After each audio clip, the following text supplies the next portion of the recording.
Hey everybody, and welcome to another live YouTube workshop here on a lovely Saturday. This is your host, Roberto Blake, helping you create something awesome. Welcome back.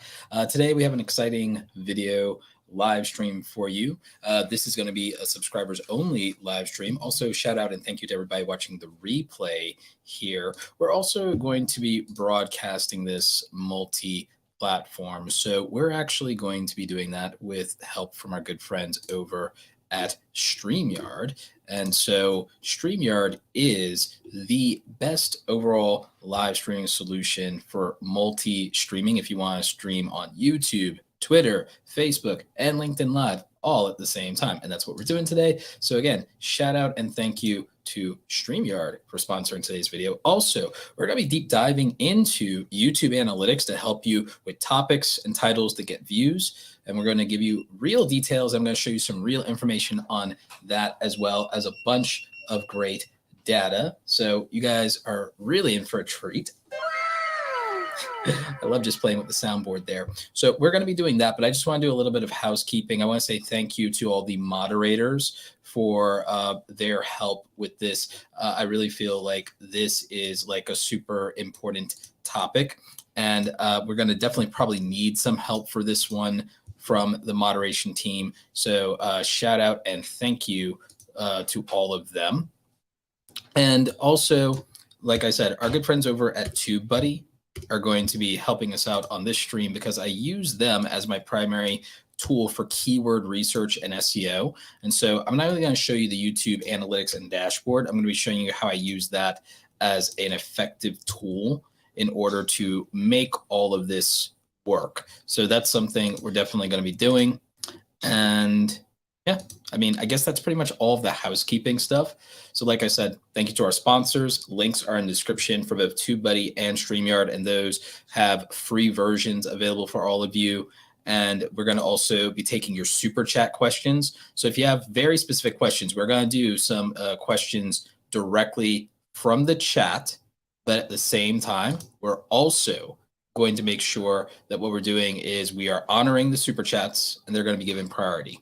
And to be able to comment, this is a subscribers only stream. You got to be a subscriber. So go ahead, smash the red subscribe button over on the YouTube channel, and you'll be able to be part of the live chat experience. If you're watching the replay, comments and questions always welcome in the comment section. So really do appreciate you there.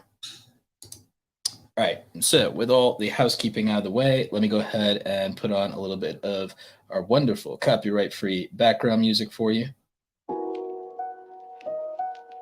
All right, so when it comes to topics on YouTube, topics, titles, keyword research, this is super important. And a lot of you are making the mistake of conflating YouTube keywords with tags. So one of the things I am going to do here is I'm going to be sharing my own analytics from the main YouTube channel. I can also share analytics from some of my other channels. We have the Zenbuster Music channel. We also have the podcast channel that we could be sharing analytics from. But what a lot of you will be curious about, because you just never get to see it from most people, is most of you are probably just curious about a YouTube channel.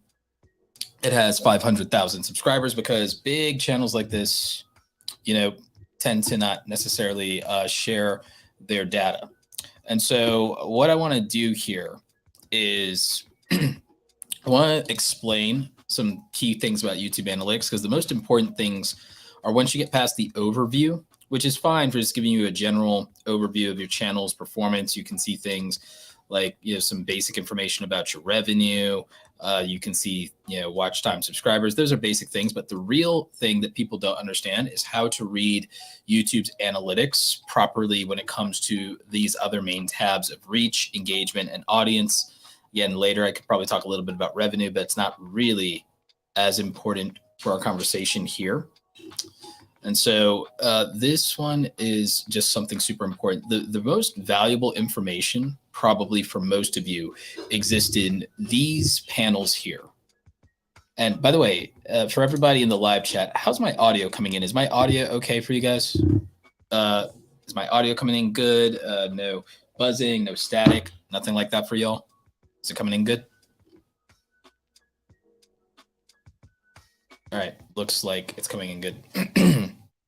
So when we talk about the YouTube algorithm, when we talk about YouTube systems, this is most of what we're talking about here. Let me see if I can make this slightly bigger without a problem for y'all or without losing a lot of the information.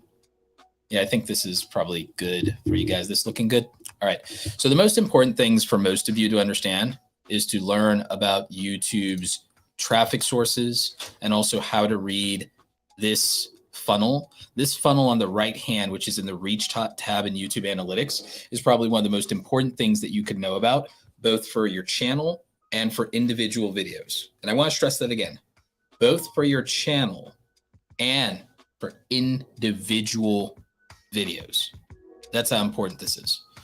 And when you read this, looking at this information about YouTube recommending your channel, this means this is the opportunities YouTube is giving you.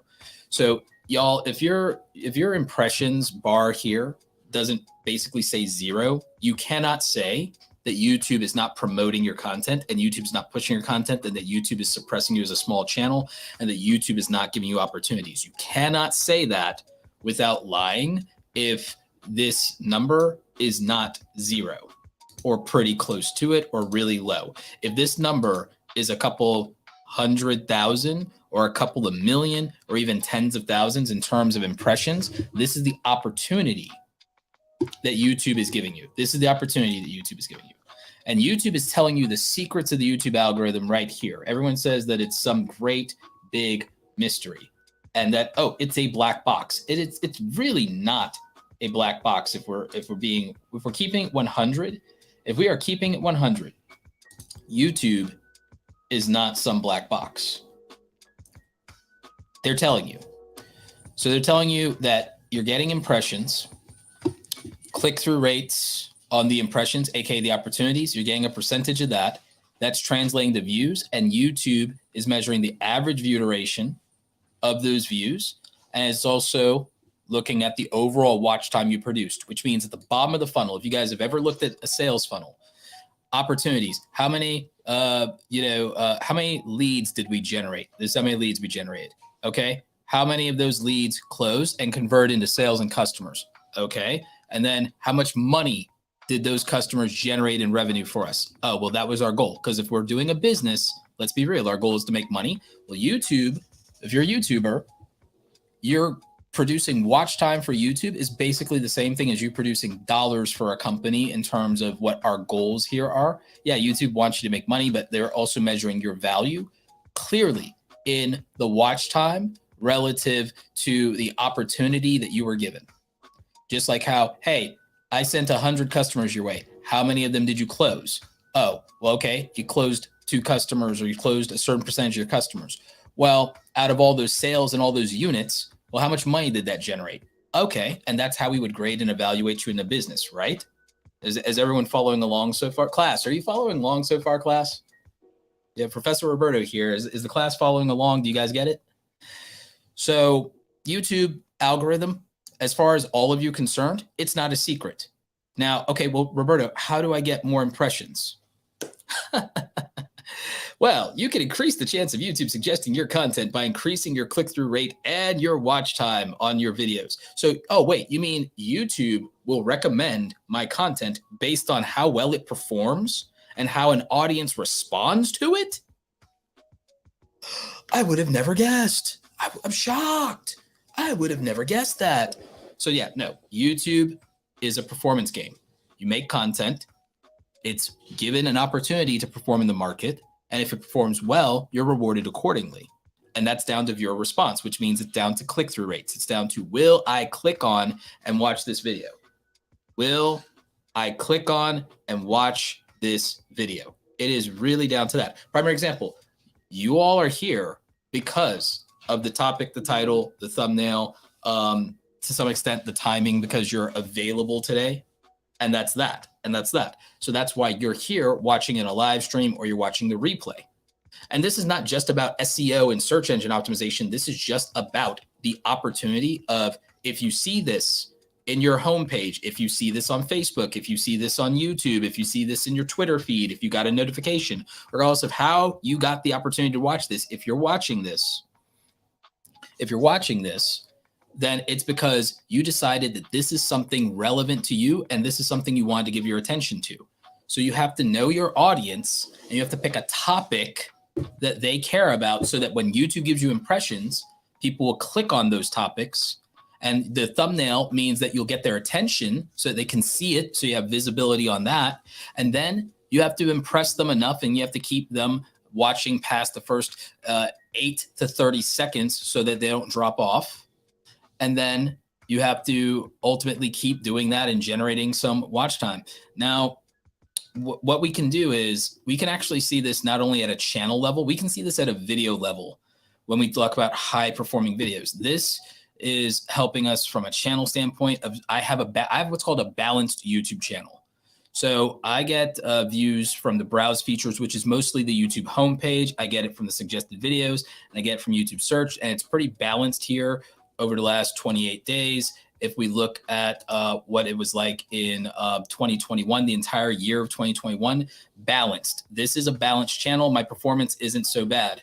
And so last year, YouTube gave me 49 million impressions that resulted in 2.7 million views.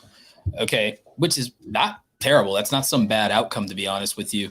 I just wasn't uploading that much in 2021. I had what you might describe as a lot of COVID depression, probably have since everything in 2020, if I'm being real with y'all. I'm just kind of getting out of my funk, if you will. So I wasn't posting as much. And even in 2022, I've not posted that much, but you see, coming back, making a comeback here. And so YouTube is giving me views accordingly. YouTube is rewarding me with opportunities in proportion to the fact that I'm posting and uploading more. And that's getting some results here in 2022. And for me, that's largely uploading and just working my way through COVID depression, the pandemic. So when it comes to engagement and watch time hours, a lot of you focus on the average view duration. I want more of you to start focusing on retention rates instead, but I also want you to start doing that at individual videos. And YouTube also has another panel you could be looking at. There's 2 really important panels under audience that help you understand where your channel is growing. You also have this metric for returning and new viewers, which I like a lot. I like that they added that to the mix. But what I want to show you here is you can be told what videos are growing your audience and to what extent. And this helps. And this is new viewers who returned. So this is new viewers who discovered your channel and return to watch other content. It tells you which videos are contributing to those outcomes. It also can tell you what other channels your audience really likes. Obviously, my audience, you guys, you like channel makers, Think Media, vidIQ, Nick Nimmin, Film Booth, Robert Benjamin, who I need to look more at, Catherine Manning, Kelly Stamps, Vanessa Lau, Harris over at Alpha Gaming, Creator Insider, my good friend Jevin Dovey. You like Annie Dubé, you like Wholesale Ted, which is great. I really love that channel. So we all have similar taste. The channels you all watch are some of the channels I watch, and I know a lot of those people. You can also see other videos that your audience watched in the last 7 days, and this can kind of tell you what's getting traction with them and which topics they care about. A lot of y'all clearly care about YouTube monetization. You gave vidIQ 45 views for that. 45K views for that. I challenged 3 strangers to edit the same video from Film Booth. Some of y'all cared about editing, which is always good to know. Some of you cared about the YouTube Shorts algorithm recently, but it didn't hyper perform for Robert Benjamin. So it's like I can look at some of these and say topics that work. Channel Makers is clearly doing topics where talking about how other channels grew oddly fast and talking about those case studies. Clearly, y'all like some examples of, okay, who's doing stuff right? What results are they getting? Y'all want to know how to get to 100,000 subscribers. And again, this is another case study style video. So based on this, I could make some decisions about what will and won't perform. And to me, it looks like there is a lot of interest for a lot of you in gear, in subscriber growth, which is obvious, and monetization, and not as much in other areas, or, oh, you're getting 0 views because you're making these mistakes. You guys care a lot about being told what you're doing wrong. So I can look at what other people are giving their attention to based on what other videos the audience watched. And all of you have access to this. If you have at least some channel data, you've been doing this for a little while, you probably should have this same data. You can also see when your viewers are on YouTube, what time are people active? And hey, turns out this is a really good live streaming time because a lot of you are active. So, you know, that's something you can look at. We got a couple of questions here. All right, so let's go ahead and do that. Do you feel YouTube is pushing shorts more than regular videos recently? I feel like shorts are suddenly getting more traffic for some in recent months. It depends on your content. It depends on your channel. It depends on whether or not you have what I would call maybe a shorts audience or a shorts format even. I don't really have a lot of luck on my YouTube channels when it comes to YouTube shorts, whether it's this channel, the more Roberto Blake channel, or the Zenbuster Music channel. But I do feel like eventually the Roberto Blake highlights channel, it'll work and make sense. I think cutting clips for the podcast will work. Shorts is really weird. I don't feel like shorts is fully stabilized or fully mature yet. There's only a few things I really want to talk about with shorts. I'm not obsessed with YouTube shorts. There's a lot of people who are absolutely all in on YouTube shorts. They're obsessed with it. I'm much more bearish than bullish on YouTube shorts, but I do know that YouTube is making them a priority and they're a big part of YouTube's overall marketing agenda and platform agenda. But don't sleep on live streams either. YouTube is doing more with live stream stuff too, and there's more features to come with that. So again, if you don't feel comfortable making YouTube shorts and you don't have a strategy for YouTube shorts, you shouldn't do it just to do it. If you don't have a strategy for YouTube shorts, don't make YouTube shorts. You're just going to be disappointed. You're just playing the lottery at that point. It's just buying the lottery ticket. Am I going to be reviewing thumbnails and titles today? No, today will not be a channel review stream. There will be no channel reviews today.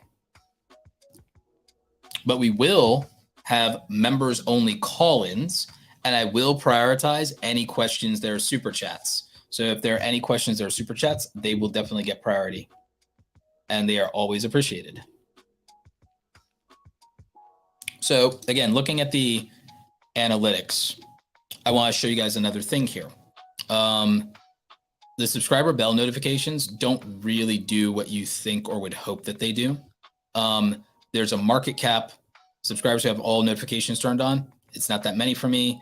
All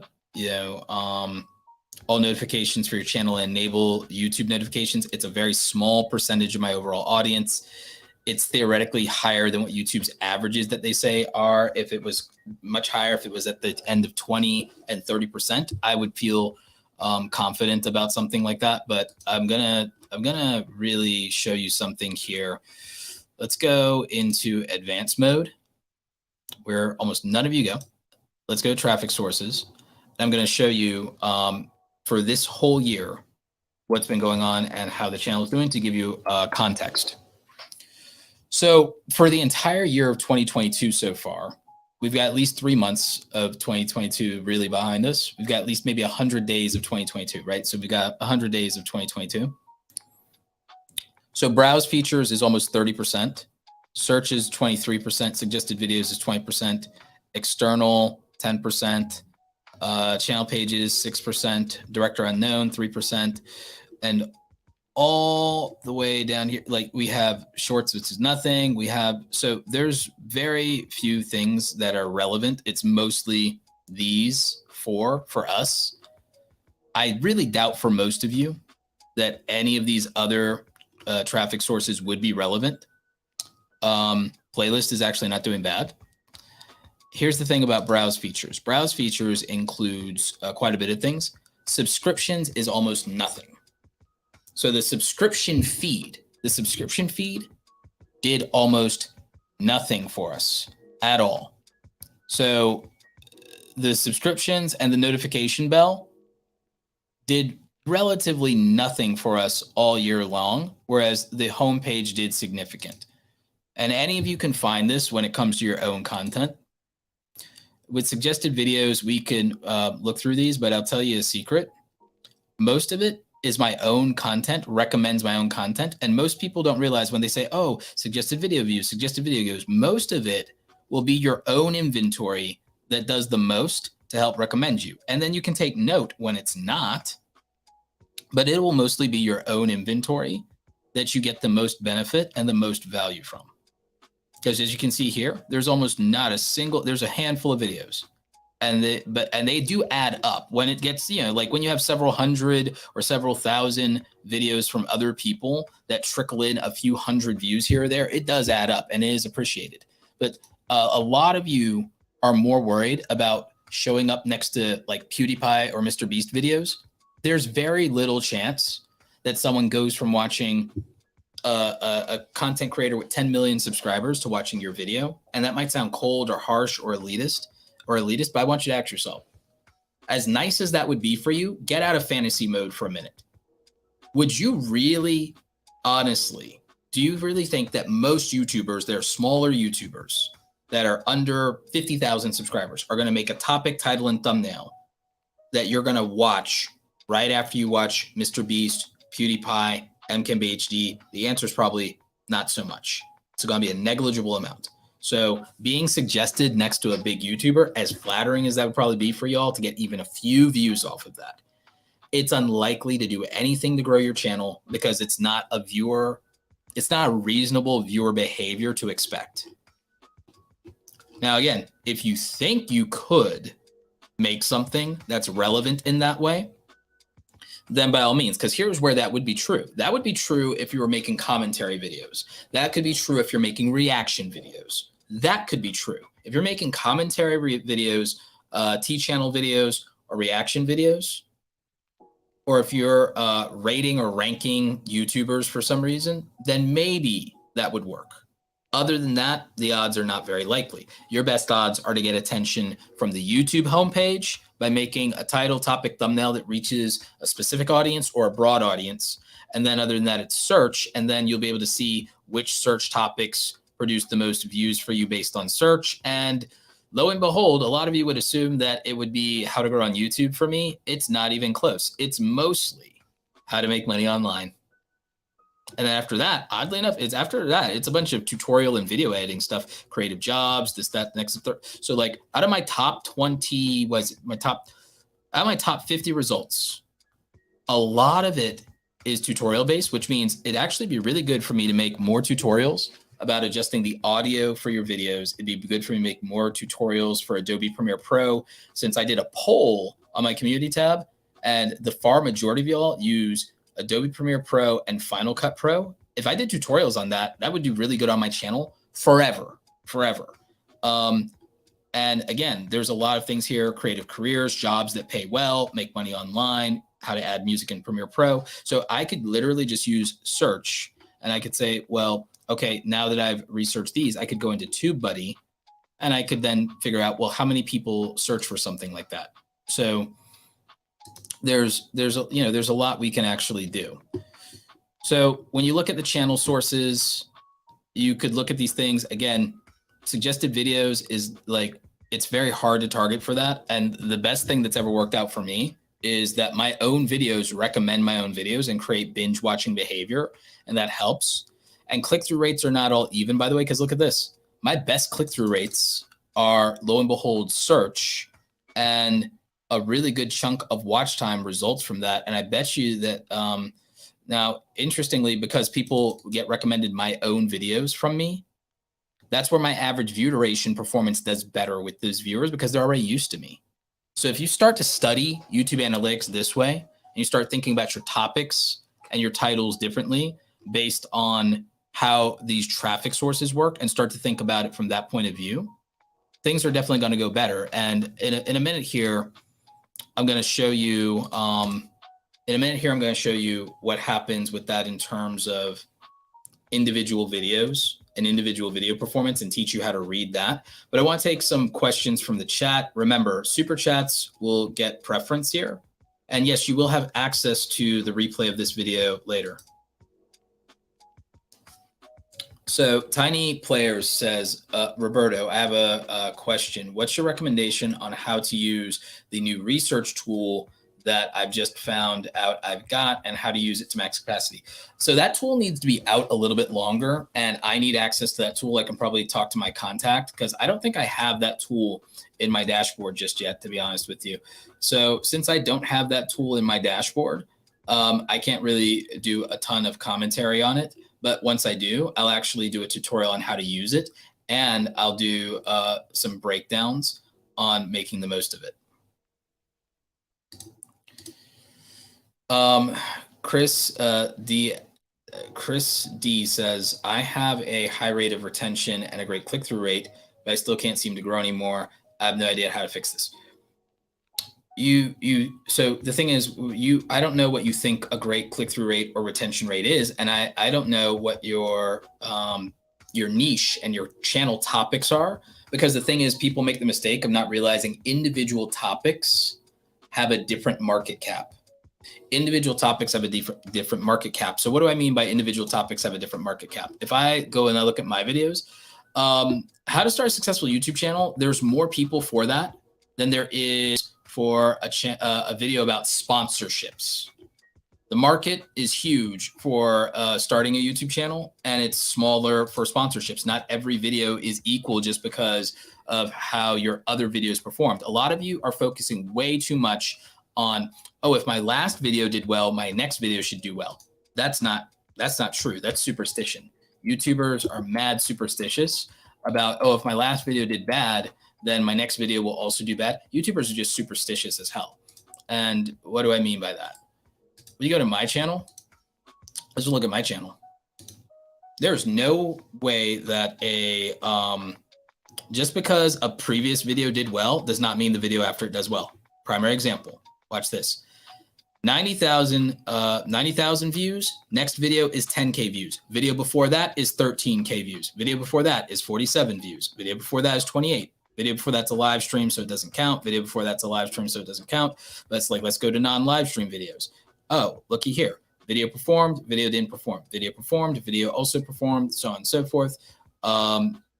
This video did 83K. This next one did 18K. One before it did 52K. One before that did 5K. One before that did 17K. Do you see my point here? They're like, having a video do well doesn't mean that the next video does well at all. At all. It never has. Never guaranteed. Not 100% guarantee. It is a matter of, does someone want to click on that title, topic, and thumbnail? Yes or no. That is it. That is it. That's all there is to it. Do I want views? Are very simple, my friends. You want views? I will tell you the secret to get views. Do not upload a video that people don't want to watch. The end. And so what do I mean by that? And I'm not kidding. I'm not playing with y'all. Not playing with y'all. Getting views on YouTube is really easy. Do not upload a video that nobody wants to watch. Do not upload a video that nobody wants to watch. I know that there is a guaranteed audience for 6 passive income ideas that actually make money. I know there's a guaranteed audience. It's not even a question of whether people will watch that video.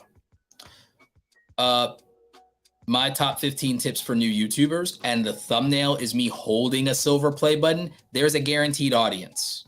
There's no way that that video only does 3,000 views. It is a guaranteed audience. But you know what? My day at the aquarium is not a video people asked for. Do you understand what I'm saying? The views on YouTube are about value. It's not even about quality. It's about value. And so what's value? Am I interested in this? Am I curious about this? Am I excited about this? Does this entice or emotionally trigger me in some way? Why would you if you can't answer why someone would watch a video that doesn't know you, and the answer cannot be, I worked really hard, or everyone deserves a chance, or any of that nonsense. If you can't straight up answer why someone would watch your video, do not be surprised that nobody is watching your videos. You have to upload videos that have a proven market demand, that has a guaranteed audience and viewership, but you should also know how many people that theoretically is. And it's actually not that difficult to determine how many people that theoretically is. Do you know why I'll show you guys something else because this will make it very clear. Everyone always assumes the only way I grew on YouTube was making YouTube help content. My most popular videos are actually a balance of YouTube related stuff, but most of it is tech or video editing related or money related.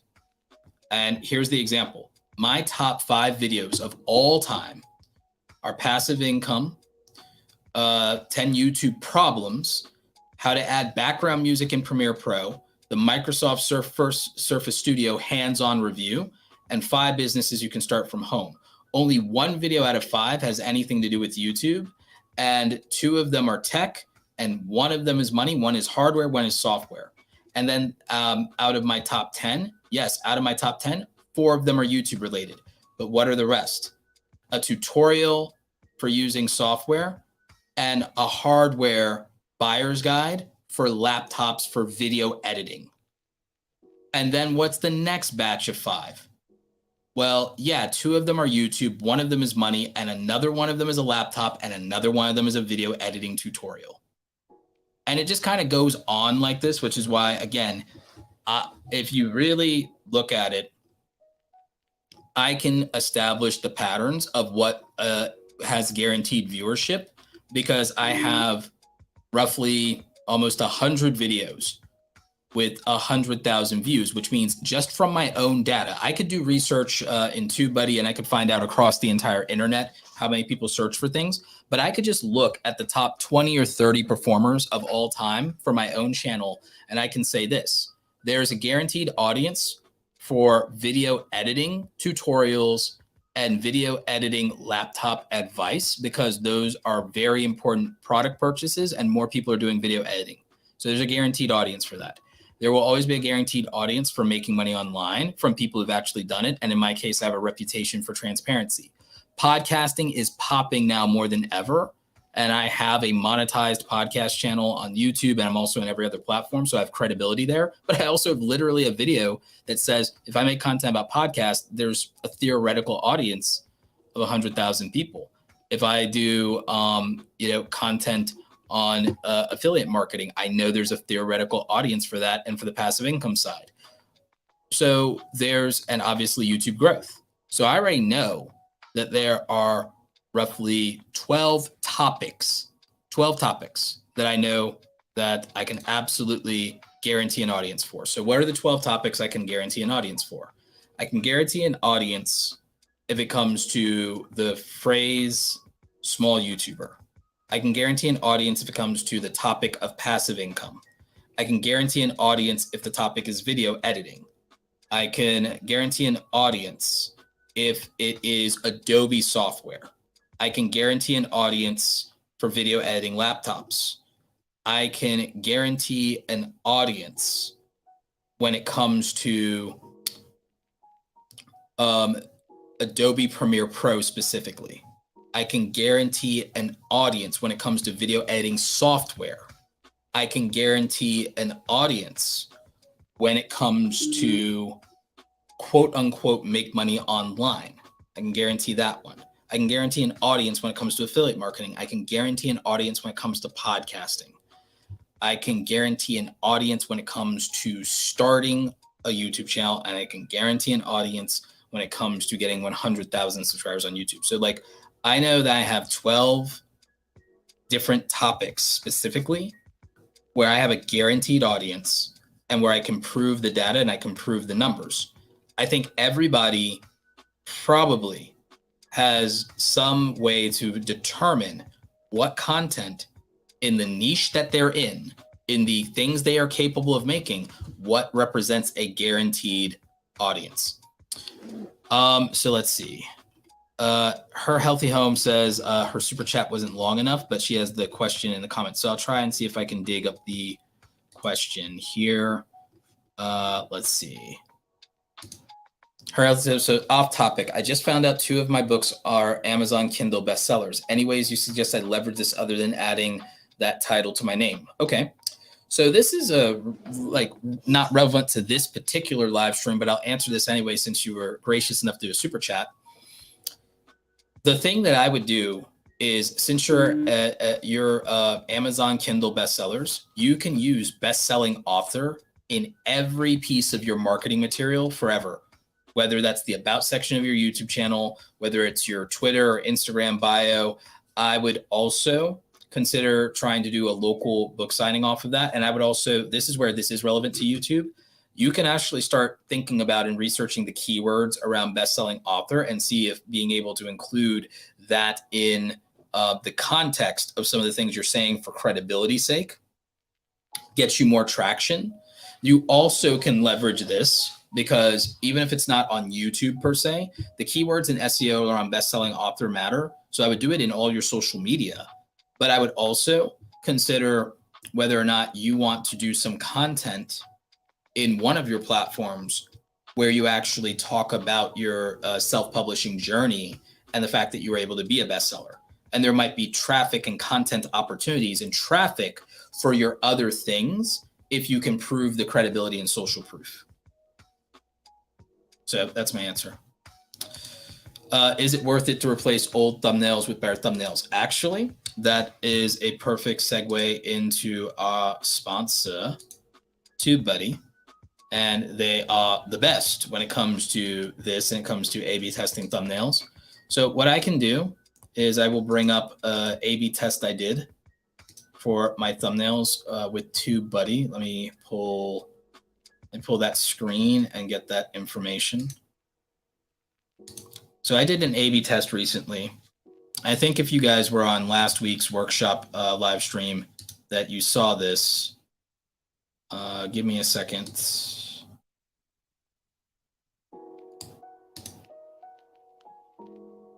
Waiting.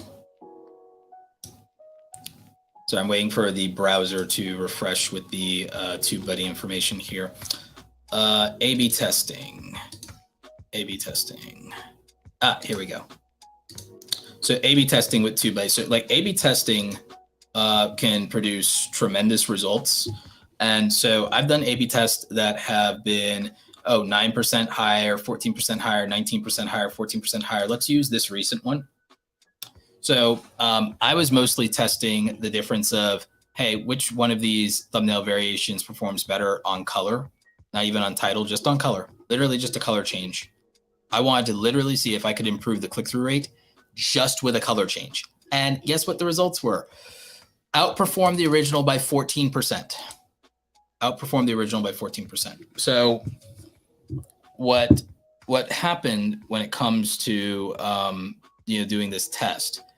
The jump from 738 to 993 is significant. And so I did this test over a decent period of time, and the results came back pretty telling. It was not even close. Better click-through rate in YouTube search, 61 to 40. Suggested videos, 290 to 501. It's not even close. Just changing that was so ridiculously significant that it's mind-boggling. And I would have never guessed that was how close it would be because I didn't know which one would perform. I didn't know if the blue and red contrast would work better or the yellow and red. I had no idea which one would do better. And guess what? Literally just as much as a palette swap, just a palette swap was all it took to give me a significantly and ridiculously better result. It's insanity. It's insanity how much better. It's insanity how much better of a difference this was. And so if you are not using Tubebuddy, I highly implore you and encourage you to use Tubebuddy. Because again, just seeing that difference is night and day. And the performance of the video was so drastically better in terms of the colors. And yes, bright colors is science because humans like bright colors, like flies. Yeah, I agree. So, but again, I just still just did not think that it would be as significant a difference. But I also have found something weird to be that the primary colors are oddly effective when it comes to YouTube. And the primary colors are red, yellow, and blue. The primary colors are so absurdly effective on YouTube it's ridiculous. So This is why I mean topic, title, and thumbnail are what actually matter. And the proof is in the pudding. You can see it, for yourself in so many different ways. When we go to keyword tracking, there's a bunch of different keywords I track, and I keep track of myself and I keep track of other YouTubers in the YouTube growth space, but also entrepreneurs in the entrepreneur space. And so I keep track of rankings, and we'll go to ranking reports as a feature in Tubebuddy in a little bit. I want to answer a super chat from a good friend, Mindful Skeptics Podcast. I'm also going to switch up the music here a little bit.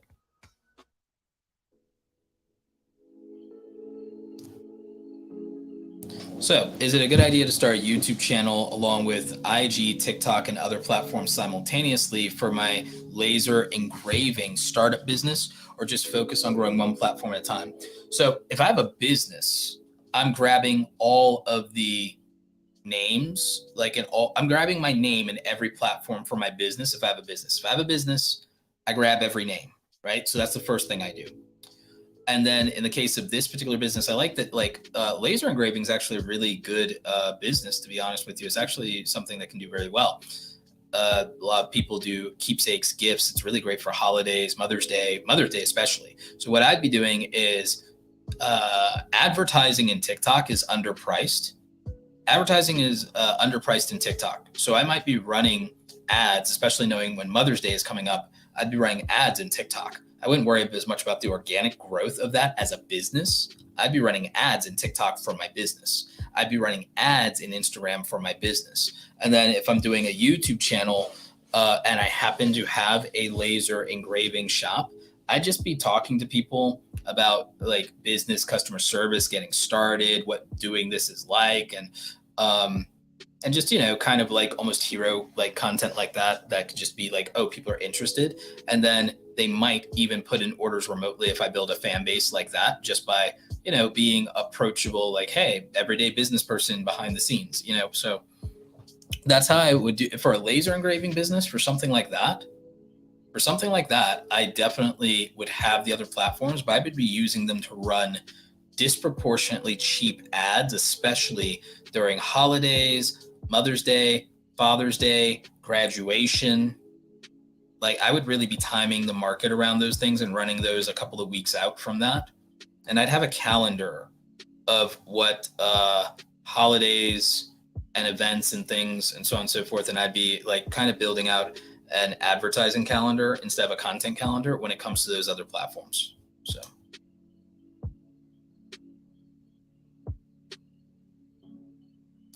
Does A/B testing come with the free version of Tubebuddy? Unfortunately, A/B testing does not come with the free version of Tubebuddy. It comes with one of their great paid plans, as does one of my other favorite features, the keyword ranking reports. And so with the keyword ranking report, I can see basically how well I and my friends / competitors are dominating for specific keywords. So when it comes to how to grow as a small YouTuber, you know who's number one? My homie Nick Nimmin. My homie Nick Nimmin is number one when it comes to that. It's it's I gotta get up 4 numbers in the ranking to take that from Nick. But but here's the thing: I haven't necessarily made a video with small YouTuber in the title in a minute. This one's probably a year old. So the fact that it's a year old, maybe more, and the fact that it's ranking number 5. I'm still winning. The fact that I have another video in the top 50, still winning. That the next one below that is still winning. So, all right, out of the people in my circle, my friends and competitors and contemporaries, for this thing, Nick's at the top, then me, then Catherine on an older video, then Nick, then me, then me, then me, then me, then me, and then me, and then me. And so, yeah, and then we probably have a bunch of us that are in the below 50, but you really want to be in the top 25, top 20, top 50, top 10 if you can be for ranking for a keyword. So then when it comes to YouTube brand deals, on the other hand, again, I'm not ranking number 1, but out of the people that in my circle, I'm dominating for this term, and more people are going to search for this. And so out of all the videos that are in the top 20, 25, top 25, I have 4 of the videos, and out of the top 50, I have a lot of them. and I want to keep going. And so again, a lot of my goal, to be honest with you, is any keyword that is important and valuable to my niche. What I do is I try to optimize for every keyword in my niche and make content and make it in the title, the description, the tags. I'll get into all of that. I'll show you how I structure my videos. I want to have multiple videos that are in the top 10, but absolutely in the top 20 so that I'm on the first page of YouTube and Google. And so that's the advantage that I want. I want market dominance. I want market share. I want market penetration, market saturation, and market dominance. So I want to saturate the market with content that says that I'm in this game and that I make a lot of content about that. So I want to saturate the market with content around my keyword, and I want ownership. So I want saturation. In terms of penetration, I want a heavy amount of my videos to penetrate the top rankings of the top 10, top 20, top 50. I want to have a strong penetration for that. And so then in terms of market dominance, I want as many of my things to be the top result or in the top 5 as possible. And so for me, it's more important for me to basically have saturation, penetration, and dominance of a keyword than it is to have views for the video around that keyword, to be very honest with you, because it means that anyone who does care about that thing will have no choice but to acknowledge my videos. And then inevitably it means all roads on that topic lead to me. And that's my strategy. And it's slow, incremental growth. But when you compound that with frequency of updates, like I was doing in 2016, 2017, 2018, the peak years of my growth, these are the years where I was always able to add 100,000 new subscribers to my channel, but I was uploading over 150 videos every year during those years. That's why I have 1,500 videos on this channel, is because during those years, I was doing a variety of topics, yes, but I was also making like 250 videos a year, 250 videos a year. I was doing, if I wasn't doing daily, I was doing Monday through Friday uploads, y'all. And I did that for years. I did that for like 2.5 years. And that's what got me to about 400,000 subscribers, was doing that for like 2.5 years. And that's how, like, doing more content is how I went from 20,000 to 75,000 in 8 months, like in like 8-10 months. I did that. I grew by 50,000 in like 8 to 10 months, from 20,000 to 75, by making more content on videos. And the thing is, if I had just only done more videos that I knew had an audience back then, if I was smarter back then, like I am now, I would be a bigger channel today. So yeah. On the topic, how to grow a YouTube channel fast, I did the same thing. It's mostly Nick Nimmin. Nick Nimmin wins for that, but I haven't uploaded a video like that in a year or two. If I upload videos like that this year, which I will, by the way, I'm showing you all of my strategies today. Then I will get back here into higher levels of the top 10. But guess what? I'm still here in the top 10. This video is number 8, and this video is probably 2 years old. So that still puts me in the running in terms of being relevant and being credible. And then the next videos after that, I'm still in the top 20. But then after that, not as much. So guess what? I need to make more videos that have the title, How to Grow a YouTube Channel Fast. So for me, to have what I said, saturation, penetration, and dominance, I probably this year need to make at least 3 videos that have that title and have How to Grow a YouTube Channel Fast in some way, or does this grow your channel faster? I need to do that, and I clearly can compete for it. So, and I would probably be one of the more recent ones. Nick did one for 2022, and it worked. I can clearly do that and get results as well. So it's things like that. Let's find something that's not YouTube related to show you this point as well. How to make passive income with $100. I've not made that title, but I have $100 and passive income in my titles. Graham Stephan dominates for that more than anything. And he's a good example of using this strategy in terms of saturation, penetration, and dominance. He is killing it because he keeps on doing this over and over and over again. And he milks it fantastically. I love Graham and watch his content, but I know that that's also who I'd have to hang with. And the thing is, I do have a video that's number 9 for this topic, so I can hang. I just need to make probably 5 videos this year around that, and it'll do it. How to get noticed on YouTube. I haven't done that in a minute. Nick has done it a couple of times more than me. And so Nick dominates for that. I have to make 3 or 4 videos around that topic. How to make $100 a day. Graham kills it. He's pushed me and everyone out. Graham dominates that. If I want to do that, I know what I have to do. I have to make 5 videos. So, I mean, this is basically how I use that particular tool in terms of the ranking reports tool, and how I investigate where I am, where other channels are, what dominating looks like, and it gives me perspective. Triathlon tips coach with John. Hey, Roberto, I implemented your suggestions on thumbnails. What do you think of my titles? John, I might take a peek to use you as an example. I'm going to star you here. We're not doing channel reviews today, but I might peek at yours because if you made changes, I might be interested. Let's see. Her Healthy Homes. Can you show an in-depth tutorial of how to use Tubebuddy? Everyone recommends it, but I don't find it useful. It's probably user error. I actually did an entire workshop on this. If you go on my main YouTube channel homepage and you go to, let's see here. If you actually go to my main YouTube channel homepage and you go to, let's see, free live training videos.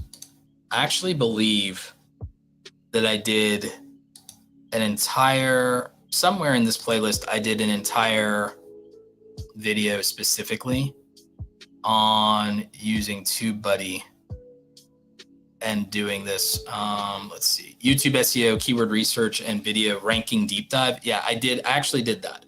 So if you go to the free live YouTube training on the homepage, I actually showed you exactly how to use Tubebuddy. We'll do a little bit here, but it's hard to do it in real time in this particular format. In this format, it's hard to do in real time. We're going to do as close as we can as far as showing you some of the back end stuff. What I'm showing you now is I'm showing you the back end of my Tubebuddy and how I do use it. I showed you the A/B testing. I showed you the keyword ranking report. I haven't shown you the keyword, the regular keyword tool yet. We'll try and get to some of that, but most of y'all are not necessarily using it correctly. Here's the 10 I owe you for last week's chat. Thank you so much. I do appreciate that. Thank you to Triathlon Tips with Coach John. Thank you, Coach John. Yes, Her Healthy Home, I believe, hey, it's 2022. I have the worst take in the universe. I believe in monopolies, and I love monopolies when they're monopolies of talent and meritocracy. I have no issue. Someone wants to come in and they want to snatch up all the talent by paying everybody who is a performer and who's a top tier performer and says, all right, you're a top tier performer, I got a bag for you. Because by the way, we do that in YouTube. In YouTube land, us content creators, even the ones who want to rah socialism or whatever, content creators, we believe in monopolies all the time. Because I'll tell you what we do. We have monopolies all the time as content creators. When big content creators make it and they get a bag, they go and they poach all the talent. They go and snatch up the best video editors, the best thumbnail makers, the best researchers, the best writers. They buy out all kinds of other small YouTubers and bring them into their business. YouTubers have a monopoly. The big YouTubers, by the way, have a monopoly on talent all day in the creator economy. The creator economy is full of monopoly, and it's a monopoly on buying out talent. The other thing is there are people absolutely own and dominate the majority of a niche is probably like a handful of people. Sometimes you can get in, but the top tier, that's really hard to break through and everything. There are plenty of monopolies in the creator economy, and we're about it all the time when it benefits us and everything like that. So I'm just straight up about it, about the fact that it's if I had a monopoly because I ended up making my content to such a degree that nobody could compete for the same attention on the same topic, I'd be like, okay, guys, I don't know what to tell you, compete. I made something that's very hard to do, very challenging, and it's hard to duplicate. Or if you did, people would say, oh, you're copying him. Oh, you're copying him. If you get to that point in YouTube where you make something really cool and you become known for it and it becomes your thing and the audience knows it's yours, they're not going to let other people touch that style, that format, that thing, not easily. people have to do their own thing. So there's monopolies in YouTube all the time, all the time. The creator space is nothing but monopolies in a way. That doesn't mean you can't stand out on your own and do your own thing, but it means that once there is somebody that is known for something, it's very difficult for somebody to challenge their ascendancy in that. That's and when they do, the audience is the ones who react badly to it. The audience make monopolies. The audience make creators into monopolies, and they are fine with that. The audience creates the monopoly by deciding who to put on and whether anyone else is allowed to play. And I'm not joking about that. I'm deadly serious about it. The audience will do that when it comes to content. The audience decides who gets put on, who gets to stay, and who gets to play. And I'm not even joking. It's a real thing. It's a real thing. Let's see. But here's the thing with YouTube, though.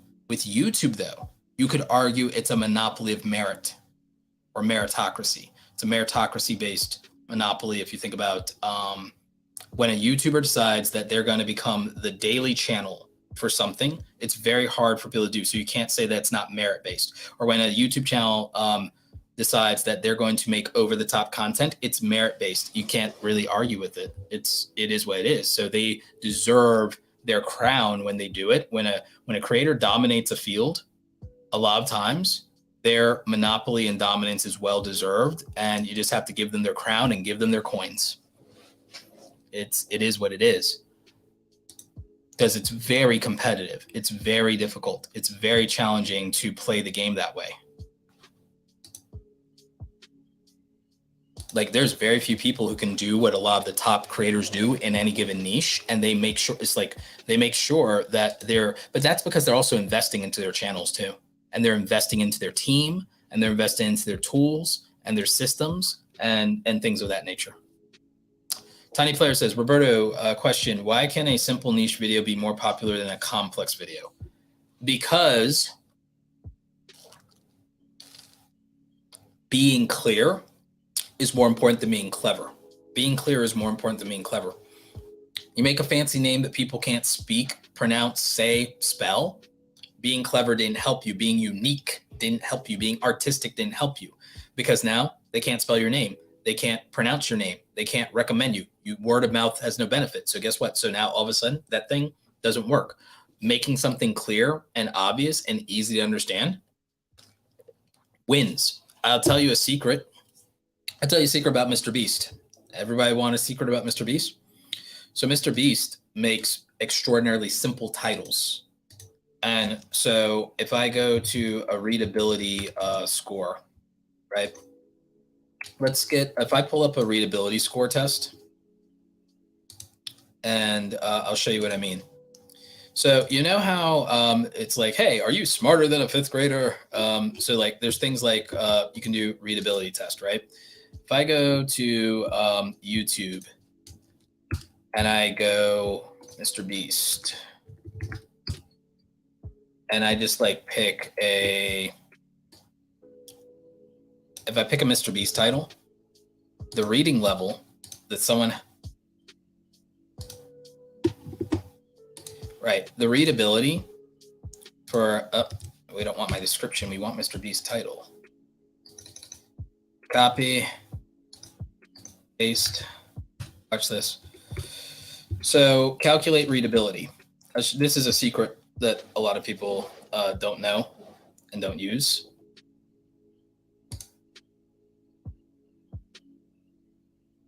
All right, so average ease of reading results. So here's the thing. This is extraordinarily easy to read. Fifth grader can read this, okay? I'll pull another Mr. Beast video.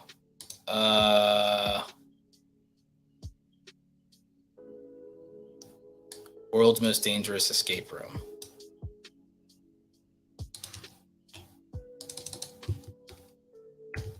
World's most dangerous escape room.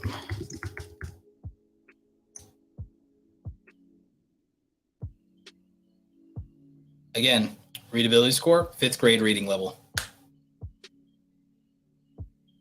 That's the secret. Like, simplicity wins. Simplicity wins. And it's not just because he's Mr. Beast. It's that this just is something that is very smart to do. And in general, the simpler you can make something, the more likely it is to perform with broad general audiences. Now, again, Mr. Beast is doing what's called broad general audience content that you don't even have to know who Mr. Beast is, and you can watch these videos, and that's kind of the point. But readability is a factor that I see overlooked by so many YouTubers. And again, look at this. It scores perfectly on for how hard it is to read. It's there's only one index that it fails. And that's a ratio of characters to words. That's it. That's the only real ratio that it fails. And that has almost no complex words. Average syllables, very small. So again, content is going to perform better, generally speaking, the closer that it is to a 5th grade or lower reading level, and the higher it can score in a Fletch readability score. And that's something that almost nobody really thinks about, and no one talks about. No one talks about this. That's why you tune into the live streams. This is the advanced training. You should be paying for a $500 YouTube course, and you still wouldn't get. You could pay for a $500 YouTube course and not get what I give away for free. You could pay for a $500 YouTube course from somebody who's not me and not get this kind of information. And that's just one thing there. And that one primarily, again, I was using Mr. Beast as an example, but you could plug your own stuff into YouTube, and you could do a readability score, and you could find out that, wow, I'm making everything too complicated. Complicated things don't overperform in terms of the ability for the average person to understand them and get into them. Spectacle content is not the same thing as making something complicated. And I'm not saying that complicated stuff can't win. I'm just saying that there's a proven track record of simplicity winning out. All right, so Nate says, the struggle is real. Dad of 10 kids trying to create. What is your best suggestion for the time management so you can work on your content, when to script, so and so forth? Love your main channel and have been following you for a while. Thank you, Nate. Okay, so this question, this one's challenging, and this one's challenging for a lot of reasons. So first of all, I think you guys know, single, no kids. So take what I say about it with a grain of salt, because single, no kids, right? What I would say is, in that situation, is I would look at your actual circumstances. I would look at how much disposable time do you really have? And the thing is, you might not have a lot of disposable time. So if you don't have truly disposable time, and I mean time where you're playing Xbox, watching Netflix, it's you and it's personal alone time. If there's not a lot of that is justifiable to take away from your family, you then have to ask yourself, is there a way to create more of that? And what do I mean by that? Is there a way to create more of that by outsourcing something? Are you doing your own yard work? If not, if you're doing your own yard work, that might be 5 hours a week that you could be making content where it's not a compromise between you and your family, because you're not really doing family time while you're doing the yard work. If there are things you're doing around the house that you don't need to be doing, it might be better to outsource those things and then make the content instead. If there are other family members, if you have 10 kids, it's hard to imagine that it's just you and your wife or your partner just doing that. I'd imagine that's a lot. So how much help do you have on hand? Who else? And then even help with the content creation itself. It's I think it's a logistics issue. So again, take in the context that, I do not have 10 kids, and I'm not married, but in general, if you take those biases or lived experience part of it aside, what I offer in terms of my perspective more has to do with, handling it from a logistics standpoint of how much disposable time is there, how much outsourcing can be done, and where can the division of labor happen. And I would also assume that in this scenario, you're working a traditional job of some kind, which would mean that you have a work schedule. And so what I wouldn't recommend is probably doing this with your nights. If it were me, I'll just say I'll say it like this. If it were me, Nate, if it were me, what I would probably do, as long as it was okay with my wife, what I would probably be doing is this. Monday through Friday, I'm being responsible. Assuming that my job schedule is a Monday through Friday, 9 to 5 job, then what happens is this. Monday through Friday, I'm not working on my content creation. Monday through Friday, I'm going to work, and then my free time is given to the family, and that's what it is. And I do nothing for myself during that time. That's it. Everybody else gets me Monday through Friday. And here's why. On Saturday and Sunday, if it was me, I would make the arrangement to where we plan a schedule of family activities that are in a concentrated block of time to where the family gets me for 3 to 4 hours on Saturday and Sunday. And that's the extra time with me.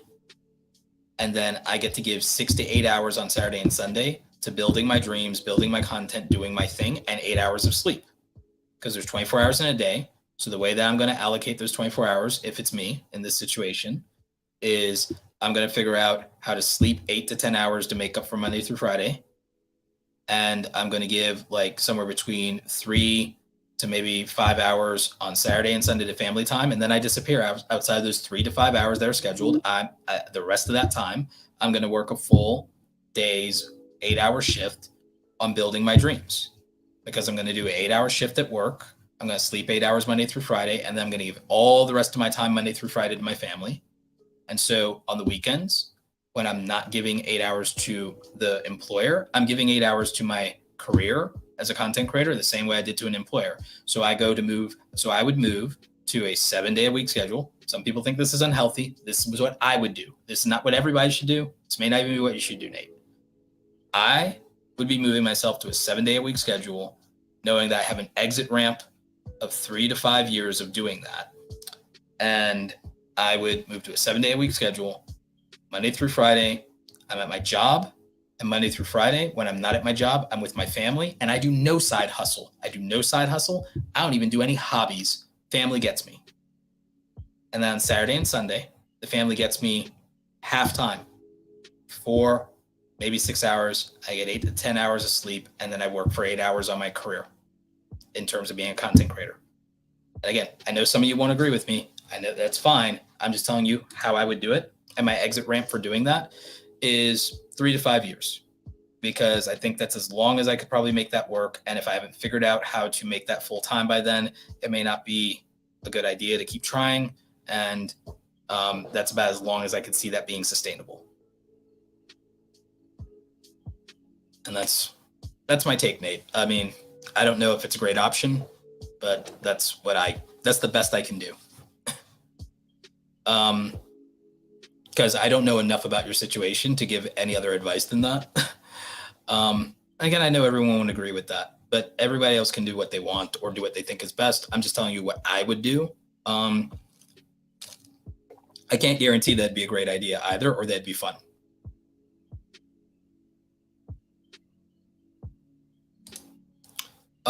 Do you start a new video based on title, or do you make that video and then find a title that fits? Actually, sometimes I can just make the title work better, and that's worked a lot for a lot of my videos. And then other times I will just, give it another shot. By the way, let's look at Tubebuddy. Let's look at Tubebuddy. I don't know what kind of content y'all make, and I don't really necessarily know like what I would type in, but I'm just going to tell you how I would approach the stuff that I'm thinking about. So stuff I'm thinking about is starting a podcast. So I want to know now, what I want to do with Tubebuddy is there's a couple of things going on. When I look at Tubebuddy, I don't care about this score at all. Too many of y'all are worried about these Tubebuddy scores. I don't care. This score could be 30. I don't care. Weighted or unweighted. See, unweighted, it's 30. I don't care. Here's what I care about. I care about a couple of things. I care that there's only medium competition for this, which means that if I can make better videos than other people, I'm not worried about the competition. And by better videos, I mean, all right, better topic, title, thumbnail, and better production value, and better performance, and better information, or more specific information. Great. I can, a lot of people who do this content, they optimize. So they're marketers. They're very competitive. There's reliable monthly search volume, which means that it'll be an evergreen topic because it's close to 100,000 monthly searches. That's an evergreen topic. That's reliable for me. Number of videos and search results. There's 33 million. That's interesting. That's curious to me. I care more about, well, what are the results for this starting a podcast and what views did they get? So how to start a podcast, 2022 podcasting for beginners. Okay. And that got 1.4 million views. And that was from 2020. Well, a lot of people got into podcasting in 2020. I could probably literally take that title, put 2022 in that title. I can probably make a better thumbnail. It is BH Photo Video, so they have credibility and reach, but I could probably do it. Think Media, how to start a podcast for beginners 2022, and they went pretty close to it. Equipment, software, where to start, 205,000 views. Pat Flynn, how to start podcast 2022 beginner tutorial, 133,000 views. Based off of this, I'm pretty certain that there's a market. There's a market for videos on how to start a podcast in 2022. Clearly, there's a market. So I know there's a guaranteed audience. And for me, that's all I need to know. There's a guaranteed audience. And there are videos ranking even in the top 10 that aren't 100,000 view videos, which is great, which means there's room. But I know there's a guaranteed audience. I know that if I make this video, in the worst case scenario, I probably get 15, 20,000 views. In the worst case scenario, I probably get 15, 20,000 views for making this video, whether that's in 30 days, 90 days, or a year. In the best case scenario, I might get 100,000 views or more if I make this video. So knowing that more or less, since I know I can rank, I know that I can make quality thumbnails. I know that I have expertise. I know that I have an audience that likes this stuff. And I know what the top 20 looks like here. And I know how these titles are. And looking at the titles and thumbnails, I'm like, okay, I can craft as good a title as any of these. I can craft as good a title as any of these. My keyword is starting a podcast. It's podcast. And it's also probably 2022 in this case. And so those are kind of the things I want because those are things that work and resonate. I probably want to put beginners in it because I see that that's what almost every video that's ranking for how to start a podcast also has for beginners or beginner in the title. And everyone that does has the type of views that I want to get. And most of the ones that don't have beginner have less views. This is called pattern recognition. If I see a pattern of what these things have in common versus what these things are doing differently, that's a really good way for me to make decisions. And so again, I'm in Tubebuddy. I'm in Tubebuddy's Keyword Explorer. This is what I mean about you guys. Oh, maybe you're using Tubebuddy wrong. Because this is how I use Tubebuddy. Y'all are focused way too much on this score and say, well, it gave me a good score and I should do that. And I put that in my tags. It's like, that is not the answer. The answer is, okay, is this an evergreen video? How do I know if it's an evergreen video? Monthly search volume. Is the monthly search volume close to 100,000 searches? That's a video that's reliable that maybe you pick up a couple thousand views every single month reliably for a year. And that's how someone gets 50, 60,000 views in a year, even if the video upload doesn't do good right away. Too many of you all want your video to pop in the first day or week. It's like sometimes it takes 6 months. The average of the top ranked videos, the average views of the top ranked videos for this, almost all average 100K. That's what I look at. So this video has a shot at doing well if it ranks. So if this video ranks for this, it does well. The average is really good. And the low is still, it's lower than what my median is for my last 5 videos. But this low is unlikely to be what my videos will perform at. So it's going to be more likely that this video either does at worst 15K views for me, or it has a shot at doing as much as 80,000 as long as I rank and as long as my title is similar to these and my thumbnail is as good or better than these. And I can accomplish that. And I know that I can accomplish that. So that's then how I make my strategy work. And that's what I approach, and that's what I would do. And that's how I would ultimately end up using Tubebuddy when I'm looking at, okay, well, I want to do a video, and this is my keyword, and this is what I want to work on. So in terms of using Tubebuddy's keyword explorer, that's how I use it. It's exactly how I use it. And then I'll show you how I optimize my videos. I'll show you like one of my videos and how I did the title, the description, the tags, everything. I will show you the entire anatomy of me optimizing a YouTube video if you guys really want me to. But it'd also be great to get some specific questions. If you all want to do some super chats, I'll take those specific questions. I can certainly do that. But yeah, I will show you the anatomy and makeup of one of my top performers.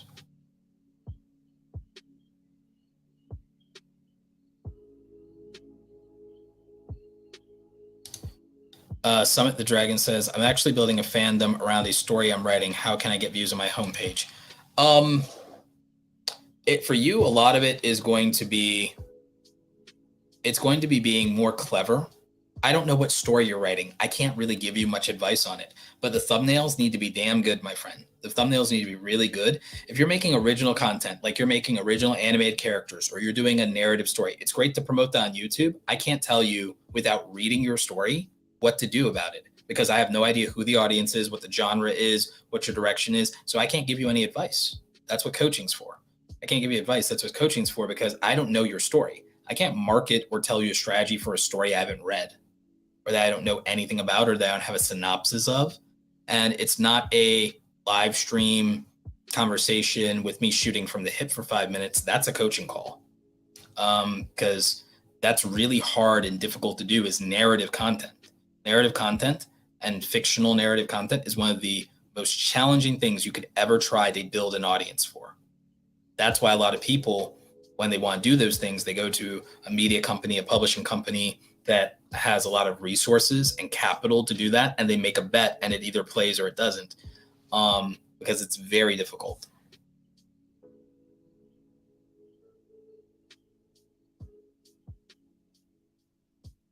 Yeah, this is definitely one of those streams where you take notes, 100%. Artist Haven says, yeah, I paid for 4 courses. They were all waste because I could have spent that time doing my own research. I paid for the ones that were worth it too.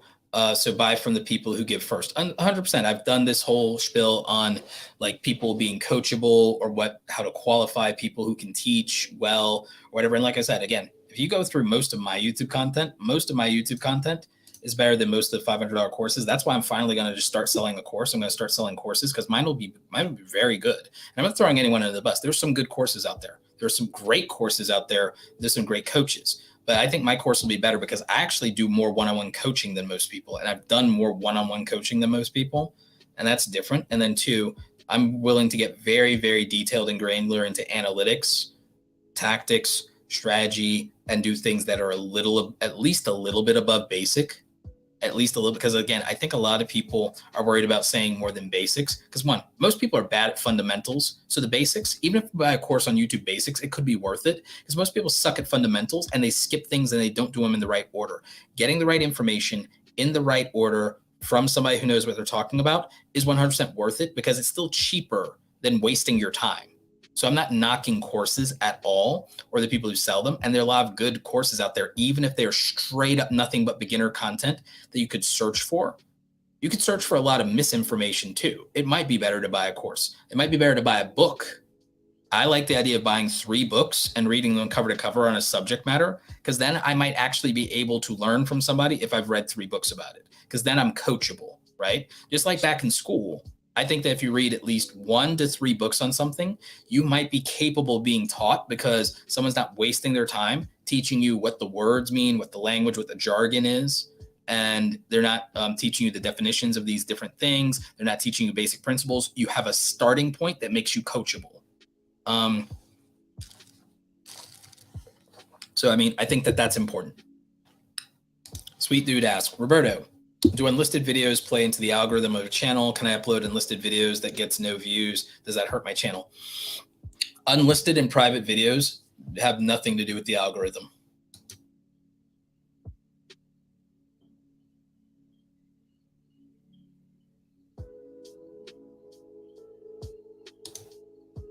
Tiny Player says, Roberto, what's better, staying with a single niche like Minecraft videos or adding a bit of variations like 2 to 3 gaming niche videos?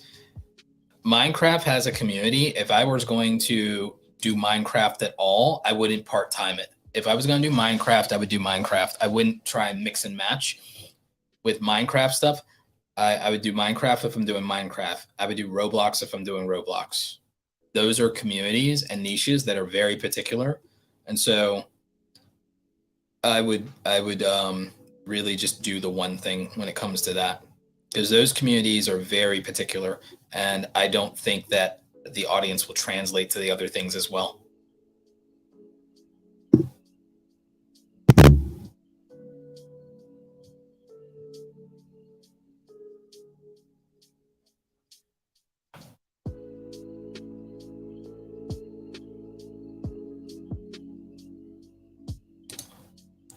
Devin says, you never did a video on making money through YouTube Shorts besides hopefully the new funds program. Is there any other way to monetize? They are announcing some things because they're going to end the current version of the YouTube Shorts Fund 2022.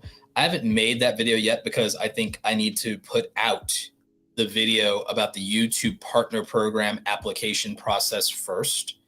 Then there's another updated video I need to put out about YouTube's current policies and the other policy changes that have happened to YouTube monetization.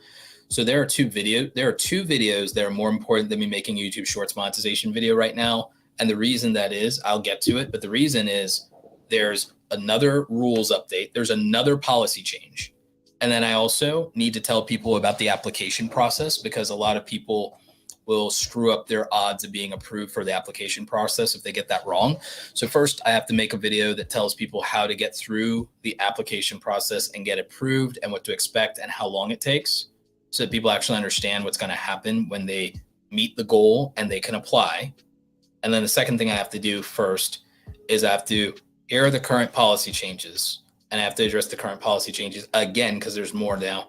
Because the policy changes that exist around the current situation with Ukraine apply to more than just the Ukraine situation, which is how policy works. When you policy stuff or regulate anything, it's like, oh, it doesn't end with this one situation we made it for. It extends to all these other things.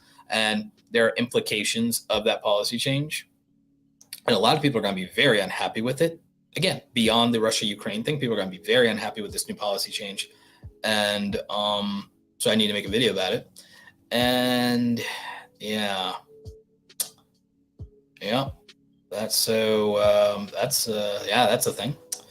So I have to make those two videos about monetization before I even tackle the YouTube Shorts Creator Fund.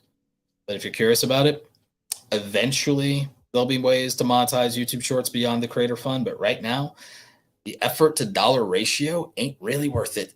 YouTube Shorts is there for you to get views if you're struggling, and to get subscribers and grow, and to make content outside of regular edited videos. YouTube Shorts does not really exist to make you money, at least not in its current implementation.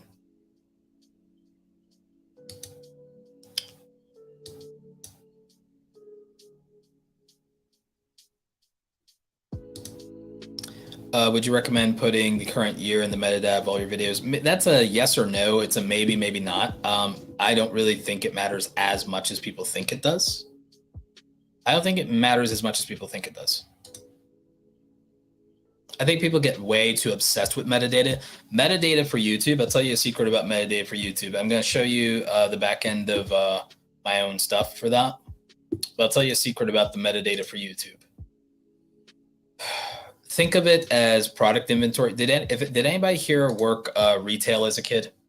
Did Did anybody here work like retail, like work at a store, do inventory, have to do shipping, have to do any of that stuff, or do inventory? It's literally categorization. So a lot of you are too obsessed with tags and metadata. It's not that it's useless. It's that it's meaningful in the specific way of identifying and contextualizing content.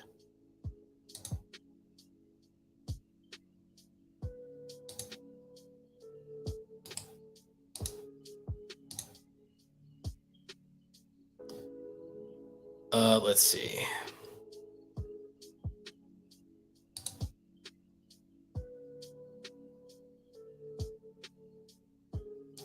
The amount of time that Gary Vee uploads is just unbelievable. That's what having a team is, Zane. He's not shooting, editing, and doing that stuff by himself. I'm shooting and editing by myself. So having a team matters. Full team. Having a staff, that can matter.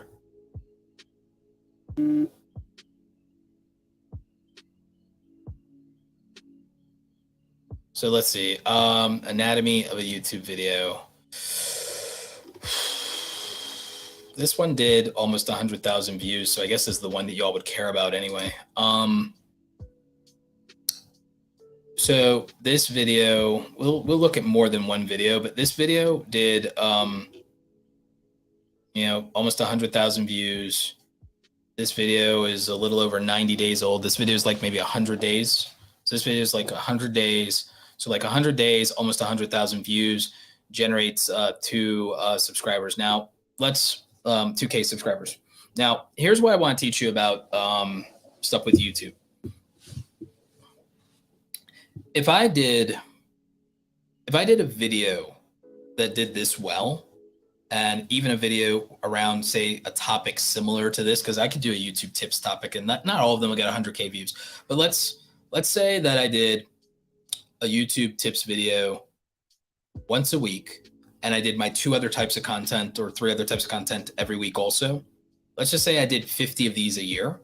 But let's say their average number of views across the 50 of them that I do a year was 30K. Well, at 50 of them, and they'd probably do about at 30K, they'd probably do maybe $500 a piece or whatever. So 50 times 500, that's about $25,000 in revenue there. So $25,000 on number of views, 30K views times 50, that's 1.5K views. And let's say at 30K views, I did about 500 subscribers. 500 subscribers times 50 uploads is another 25,000 subscribers. So that's not bad. And that's one type of video, and that's the YouTube growth stuff.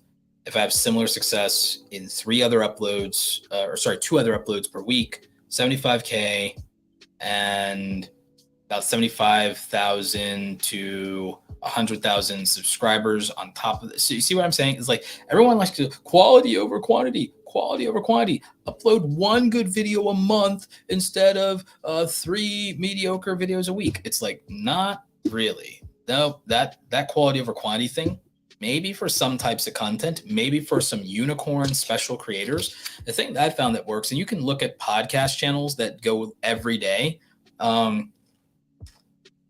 You can look at a lot of creators. Female dating coach Melanie King. Melanie King, her content, the quality level is okay. It's acceptable. It's not over the top. She gets almost 100,000 views every upload, and she uploads every day.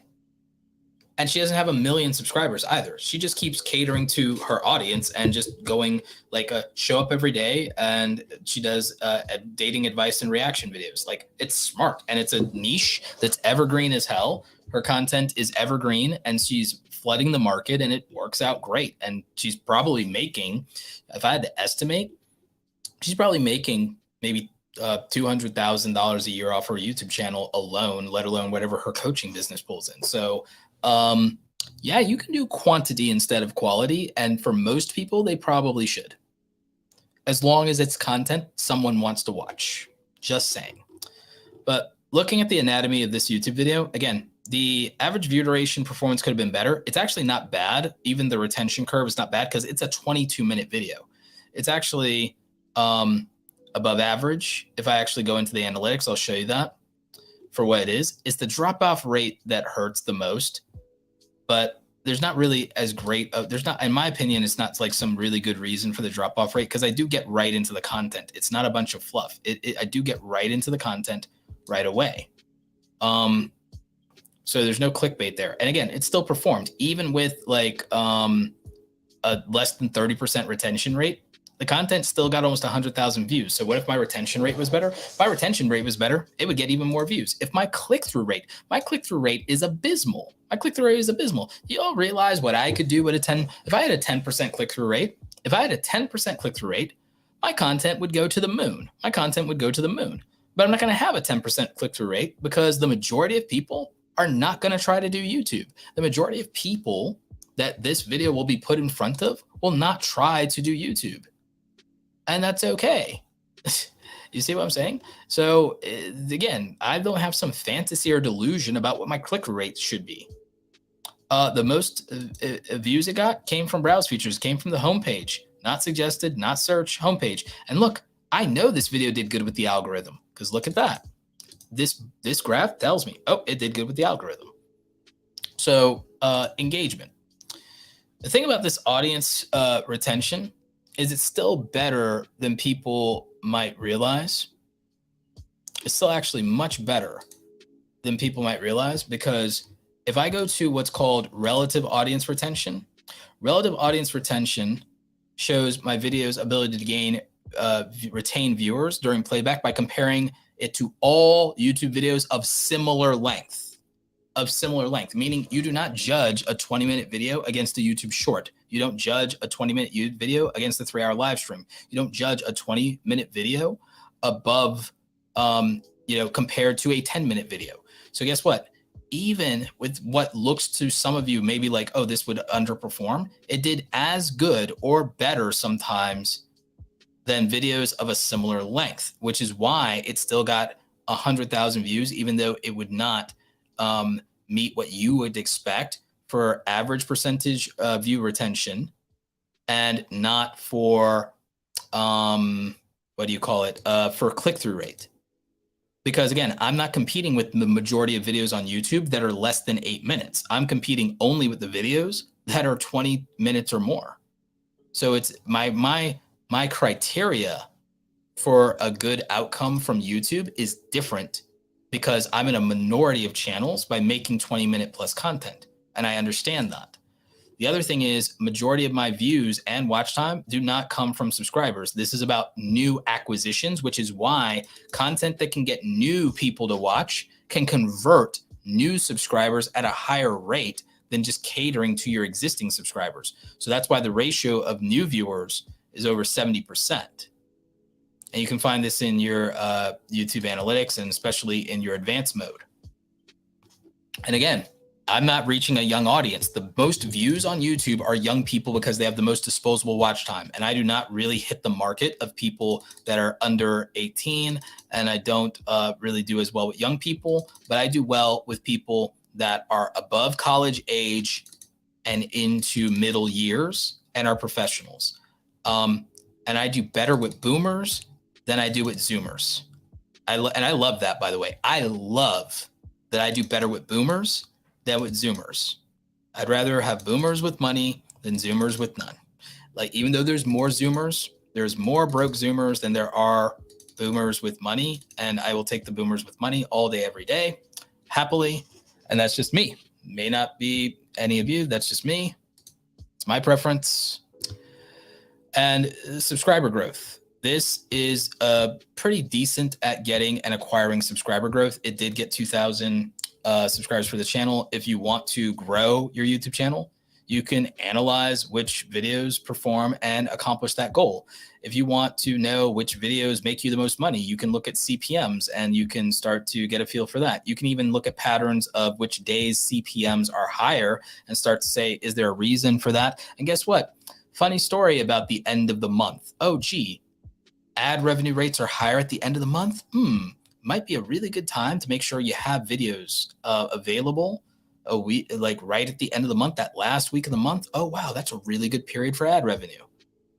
gee, I'm like, ew. Oh, wait, the end of first quarter? It's almost as if advertisers have to blow all of their budget before it rolls over for the next quarter. Oh, gee, it's almost like you can predict when the money printer turns on. So, you can analyze this data and you can make a lot of determinations about your performance on a video.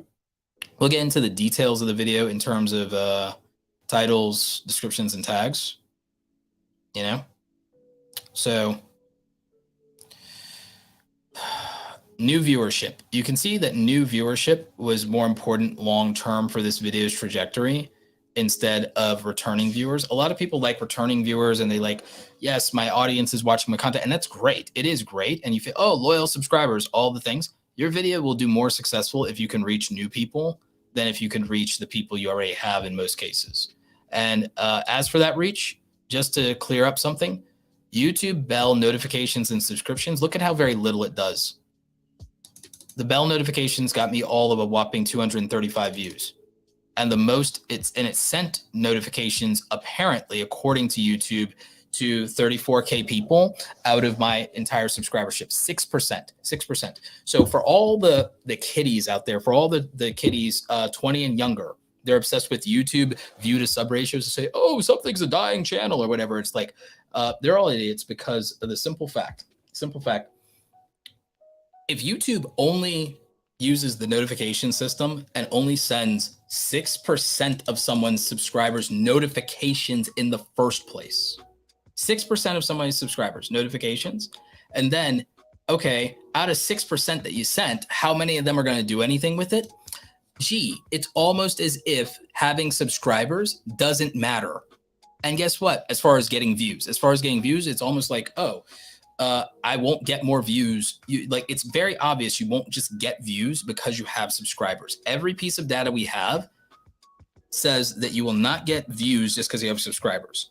But if you get views, you can get subscribers, but not the other way around. And I know that there's just a lot of small YouTubers who don't know better. I know a lot of viewers don't know better, but it's so annoying and frustrating to a lot of us who actually do YouTube that people judge how many views you should get off of how many subscribers you can get, because if someone believes that, all that tells me is you've never done YouTube.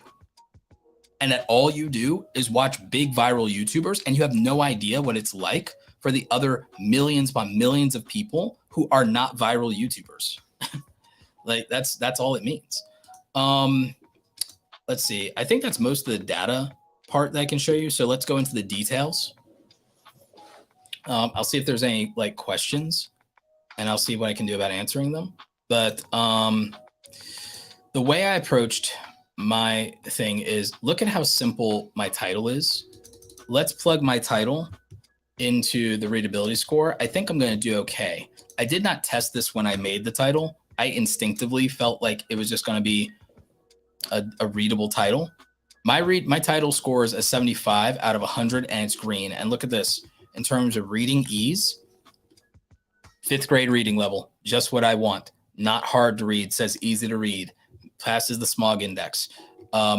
Very few syllables, very few complex words, very limited amount of words per sentence. So a very readable title. That's what I have, a very readable title. How to start a successful YouTube channel in 2022. Very few syllables, okay? So that helps a lot. In terms of how Tubebuddy and all these other tools score my thing, I'm getting great scores. Here's the thing you need to understand though. For a human being, my title is perfect because it tells you exactly what you're going to get in the video. How to start a successful YouTube channel in 2022. The only change I'd make to this today, if I was going to make it, is now, which I don't have to change it or worry about now, but I am going to make that change. I'm just going to make it caps. How to start, I might get more views just for that, to be very real. And then my description. If you read my description tells you exactly what my video is about. What is a successful YouTube channel?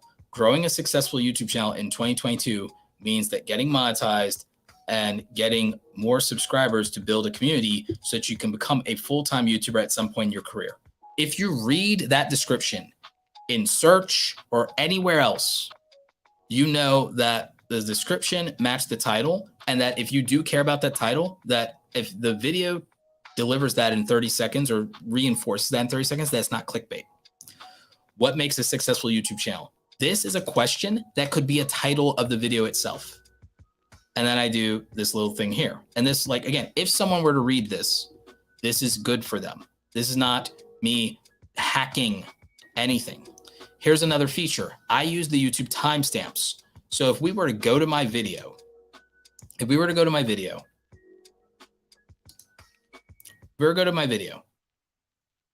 title matches the thing. And if we read the transcript, I say the same thing in the first 2 seconds that the title is.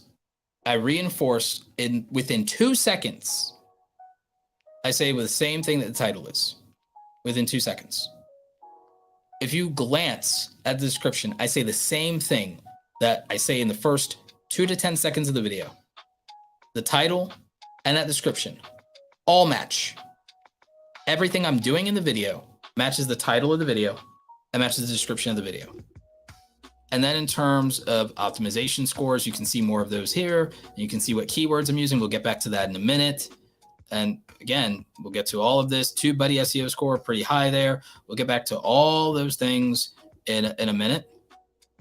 But in terms of an optimization checklist, I have a title, and the title, tags, and description are consistent. I use end cards. I use info cards, high-res thumbnail. I have closed captions. I reply to the recent comments. It's shared in social media. Monetization's enabled. It's added to a playlist. It's a public video, and I've engaged with the comments. And those things all could add up and be relevant. And they are, and so it makes sense. There's nothing here where you can say, oh, this is clickbait, or, oh, he's, keyword stuffing, or like everything is what it says it is. It is transparent. And so when you want to think about keyword research, you want to think about tags, and you want to think about YouTube SEO, and you want to think about optimization, I want you to start thinking about transparency and clarity and labeling, and say, okay, that label for that thing makes sense. And part of it is, again, I know that it's not going to be a perfect test because, we're not in an incognito window or anything. You guys can test this yourself. If I type in how to start a successful YouTube channel in 2022, yes, my thing is the thing that comes up. If I take out the word successful, it'll probably come up somewhere. All my friends are coming up. I'll probably come up somewhere, maybe. Oh, here's today's. No, that's not today's. That's a similar thing. It'll probably come up somewhere. It's probably like in the top 20 or something like that. Oh, here's my other video. I have to see whether it's ranking in incognito mode or whether it's another video. But actually, I had 4 videos in the thing. I think it'll be better in incognito mode because that will be purely relevancy and not just my channel preferences, because that's interfering. But you get my point. If I type in without 2022, how to start a successful YouTube channel, no 2022, it's probably a good chance I show up. There's Vanessa's video from 2 years ago. There's Nick's video from 4 months ago. There's my old video. Again, the 2022 might matter because that's time relevancy. I'll show you a secret though. We go to filters and we go by this year. This is also a good indicator. I can show you something with these filters. Well, there's my video. And there's Gillian Perkins. And there is Think Media and Vanessa Lau and Catherine Manning. So again, I want to show you something with these filters. These filters are a good indicator for understanding YouTube. Is relevancy matters. And relevancy could mean as recent as last hour, today, this week, this month, this year. That's recency. That's recency. And then in terms of video types, video level, channel level, playlist level, durations, under 4 minutes, 4 to 20 minutes is considered medium length, and then over 20 minutes is long length. So you have short, medium, long, and you have a frame of reference now for short, medium, and long. These are features. So you have you have that. And then relevancy can be how recently it was uploaded, what its view count was, and then its overall performance. And so it's interesting when it says rating, that means that somehow in terms of rating, I would assume that by that it's doing some back-end measurement of, I have to figure out what it means by rating because I don't actually remember what that filter means in terms of rating. Sort by rating. I might have to look into that one, but you guys can start to see my point here. So in terms of the video details, like I said, going back, one of the things I did was the timestamps. And the reason I did the timestamps is timestamps are individual search phrases now, recommendation phrases in YouTube and in Google. So that's access to potential for views by doing that. So when you're optimizing your videos, your goal is to do everything you can to make your video convenient for a viewer, to give it a fighting chance, and to contextualize your video properly. And so I do that. A lot of people say, oh, don't link out to anything. I make money when I link out to either affiliate links, sponsors, or to my own products with Awesome Creator Academy. Just don't link out to anything. I have videos that have hundreds of thousands of views, and I link out to everything all the time. If you're a small YouTuber, sure, you're reducing the odds of people using YouTube. But I don't really think it's that important as a best practice to just, oh, don't link out to anything. Don't let them click off of YouTube. Like, viewers are going to do what they want. So I would give them more options instead of less. I do specify what videos they can watch next, and I link those, and that can help me out. I put those things sometimes in the playlist. I've referenced them in info cards. So again, the thing that y'all really care about, I guess, is, oh, well, what about your tags? What about your tags? I mean, again, the tags is just about transparency as far as I'm concerned, and clarity. How to grow a successful YouTube channel is my title, so I put it in tags. How to grow a successful YouTube channel in 2020. If that's a duplicate, I don't know. Did I spell it differently? So fine. The how to grow a successful YouTube channel, how to grow a YouTube channel, YouTube itself, growing a YouTube channel. Those are variations of my title. How to get more subscribers on YouTube is something promised in the video. How to get monetized on YouTube, something promised in the video. YouTube monetization 2020 is mentioned in the video. YouTube success is defined in the video. 2022, it's relevant to this year. Successful YouTube channel defined in the video. This is listenable. It's a conversation. My name's Roberto Blake. So basically what I do is I look at this just like if you were an author in Amazon. I look at like this as an author. If you're an author in Amazon, what keywords would matter? Who's the author? Who's the publisher or publishing company? What genre is this book in? What categories or shelves can we put this book in? If there's an illustrator for the cover, who's the cover illustrator for the cover? Great. Who's the co-author if there's a co-author? What's the summary of the book? What year was the book published? That's how you categorize a book, right? If you're categorizing a book, it's that. If you're categorizing a film, if you're categorizing all right, what actors or actresses are in this film? What genre of film is it? What year was the film released?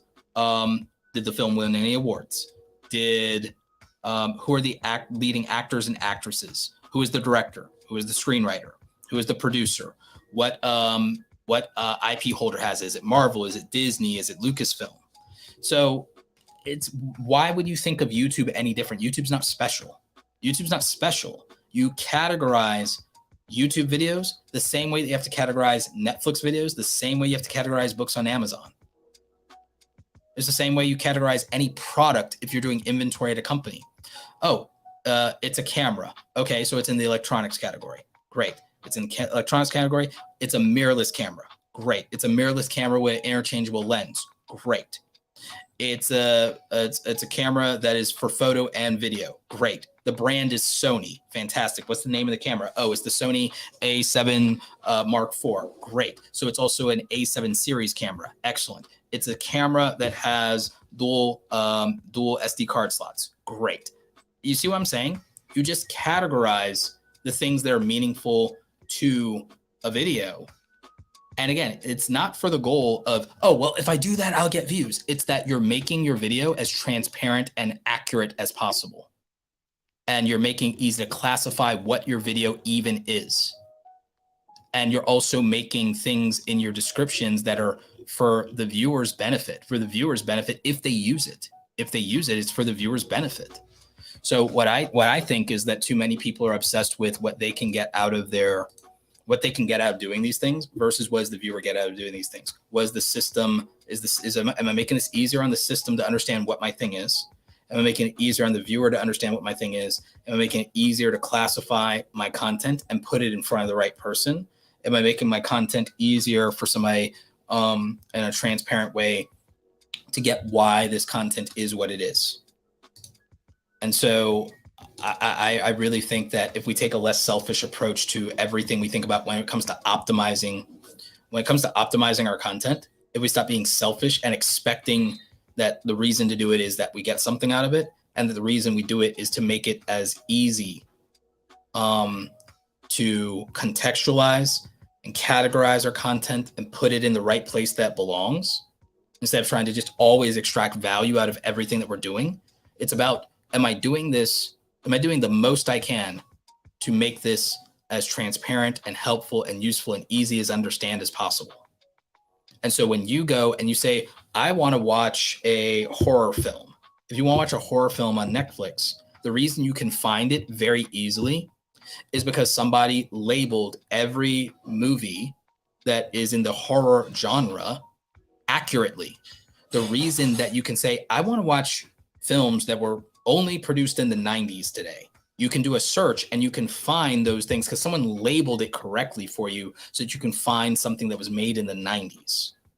If you only want films that had Michelle Pfeiffer, you can find those films because someone labeled it accurately. And, oh, these are all of the films in which Michelle Pfeiffer is starring. So, like, that's the problem I see with how we do things as creators, is that it's done too often with the selfish notion of, can I get more views and subs if I do this, yes or no, versus can I make this more convenient for the purposes of putting things where they belong, discovery, and contextualizing things and labeling them accurately and honestly, and making sure that you can tell this is not clickbait.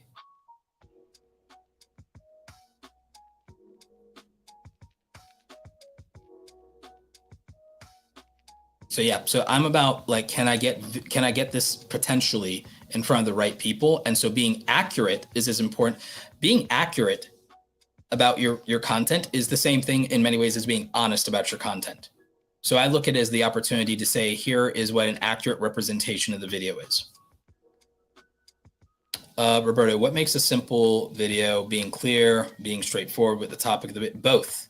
Being clear and being straightforward, making someone have to think less, making sure they don't guess, limiting disappointment or false expectations. If you want a simple answer, it's that your content in terms of topic and title and everything you're doing should it should set clear expectations that you can deliver on, and it should keep the promises that it makes. That's what I believe.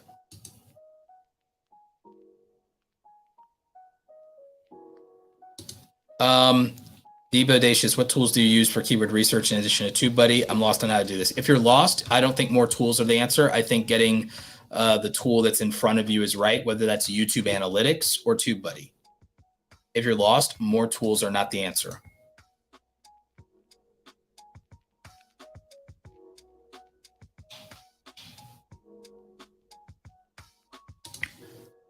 Grayman Media says, Roberto, I've seen numerous channels with 100,000 subs or more, but so many of those subs are inactive. Heck, the like ratio seems rather artificial. Here's the thing. You can't know that. You don't know that. You can't know that. And I'll prove it to you, because a lot of people think that they know how active somebody's audience is based off of viewers or subscribers, but y'all don't know that, because I can tell you, I want y'all to guess right now without me showing you in the live chat right now, how many unique viewers do you think I have a month? Throw a number in the chat right now. How many people in my audience do you think are active viewers every month? How many active viewers a month do you think I have? Because I'll show you the real number, and I'll show you where to find this number. And I bet you almost none of you get it right. I bet you almost every single one of you lowballs it. or highballs it.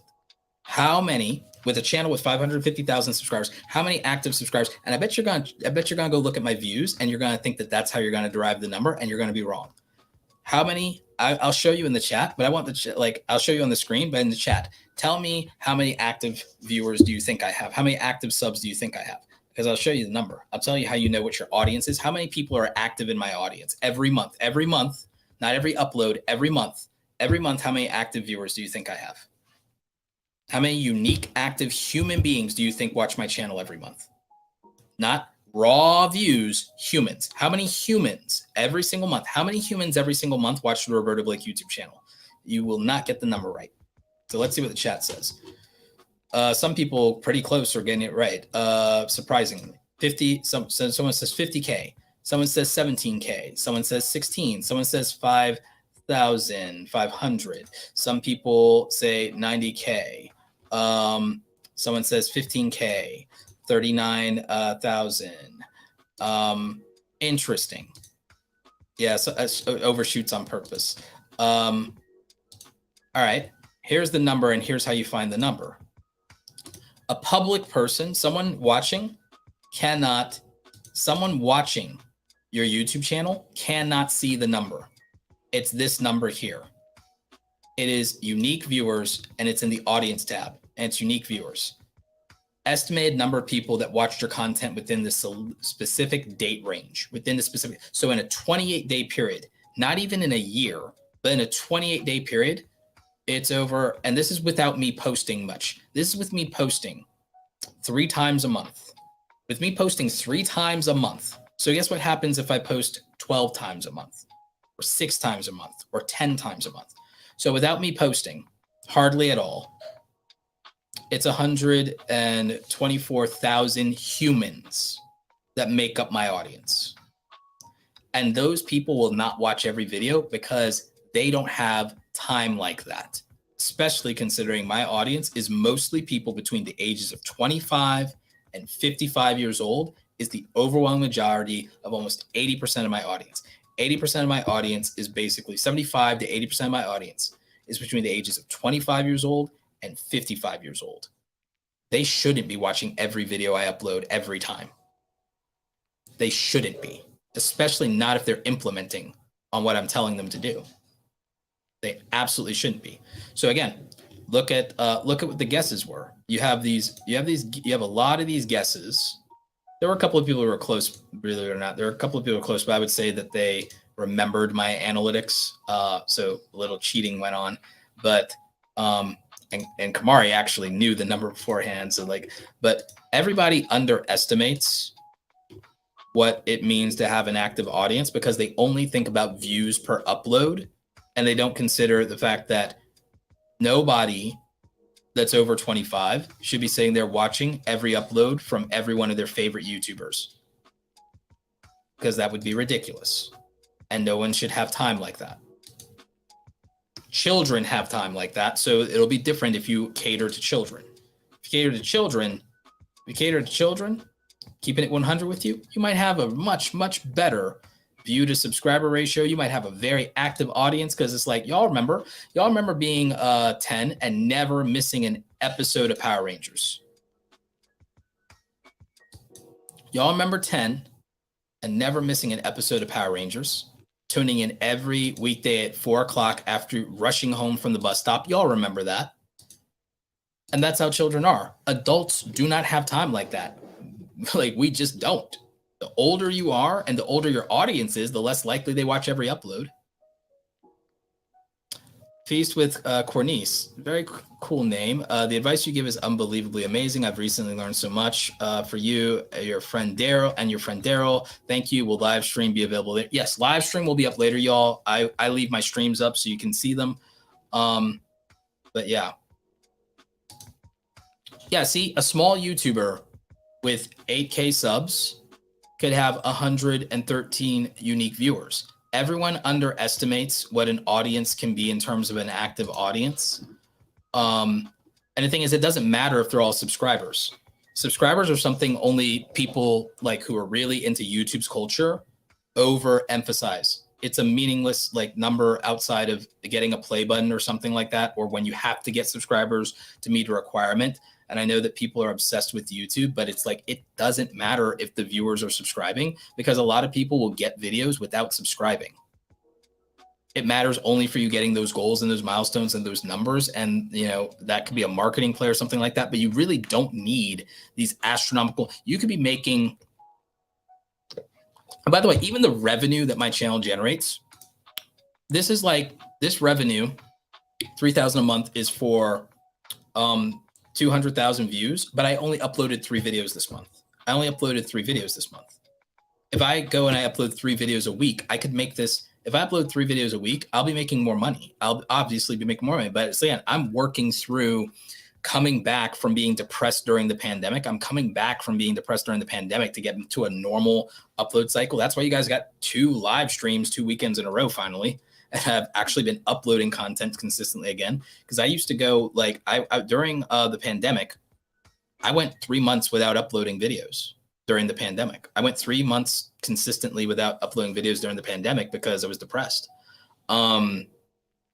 And it does affect your channel when you take long breaks like that. My channel's kind of in recovery after 2 years of being in like coasting mode, pandemic coasting mode. But in those 2 years, I still made a considerable amount of money. I made more money than I've ever made because this YouTube revenue is not my only revenue. My channel did hundreds of thousands of dollars these last 2 years, and did it more than the 2 years before because of my business model, even though I was struggling emotionally and mental health wise for the last 2 years. And a lot of people have been, it's not just me. A lot of people have been struggling these last 2 years in terms of their mental health, in terms of like their life or even their actual health.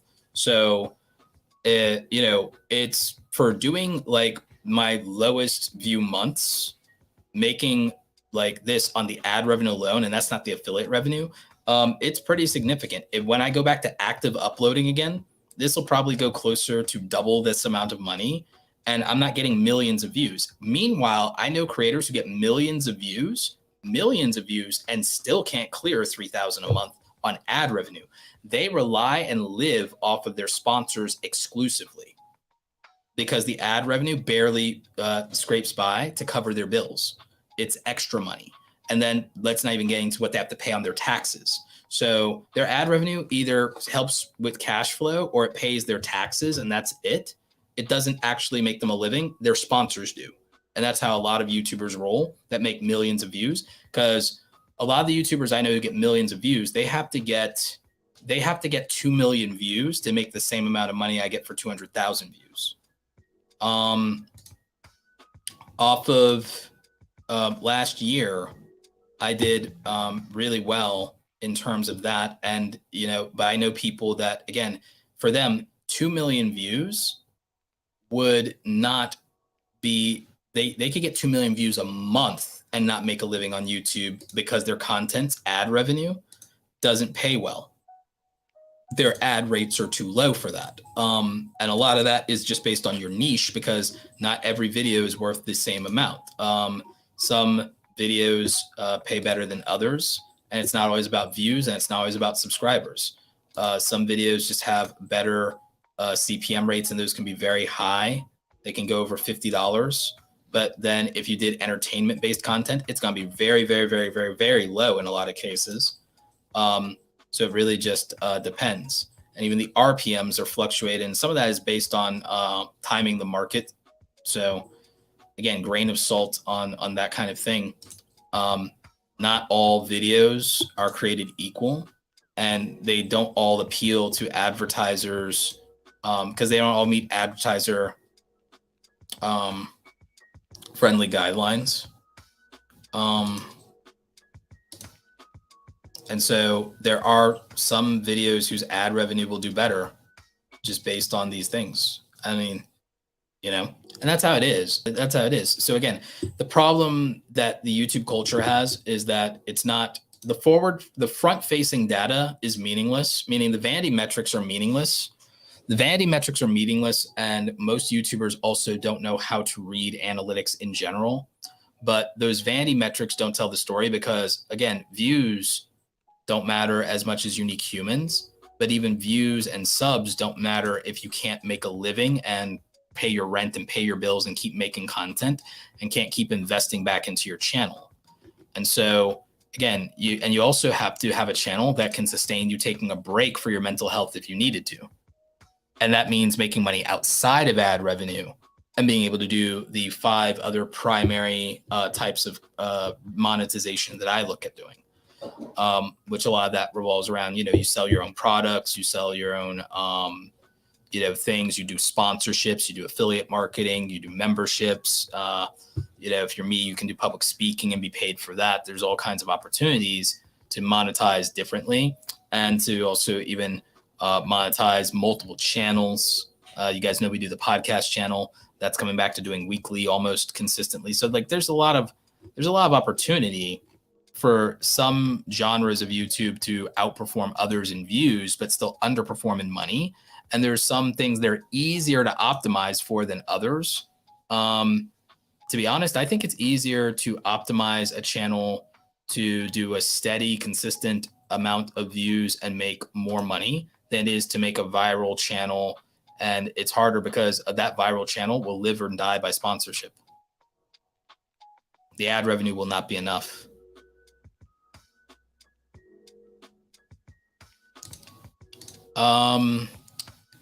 Perfection, the natural selection says it's bad because YouTube won't tell you what topics or categories or trending topics have stable RPM and CPMs. All we know for sure is that you want to be soulless and make money, only do finance and tech. I get the sarcasm there. But that's actually not true on both parts. And here's the thing. If YouTube just said, here are the channels and the things that make money, it'd be bad for most of the community because you'd have a bunch of people who don't know what the hell they're talking about just trying to make that content to print money. And you'd have a bunch of scammers. Doing that stuff. And some of that stuff you just can't do. Like if you're in your 20s, you can't do the type of content that makes money on YouTube anyway, because if you're in your 20s, you know what content makes more money on YouTube than most people think?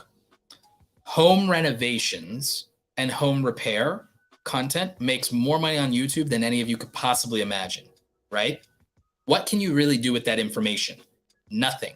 Because if you're in your 20s, where are you going to get the money if you're not already a carpenter, electrician, a plumber, a general contractor? Where are you going to get the money to go out and do those things? How are you going to find clients that are going to give you permission to film and everything like that and still do your job and make your money?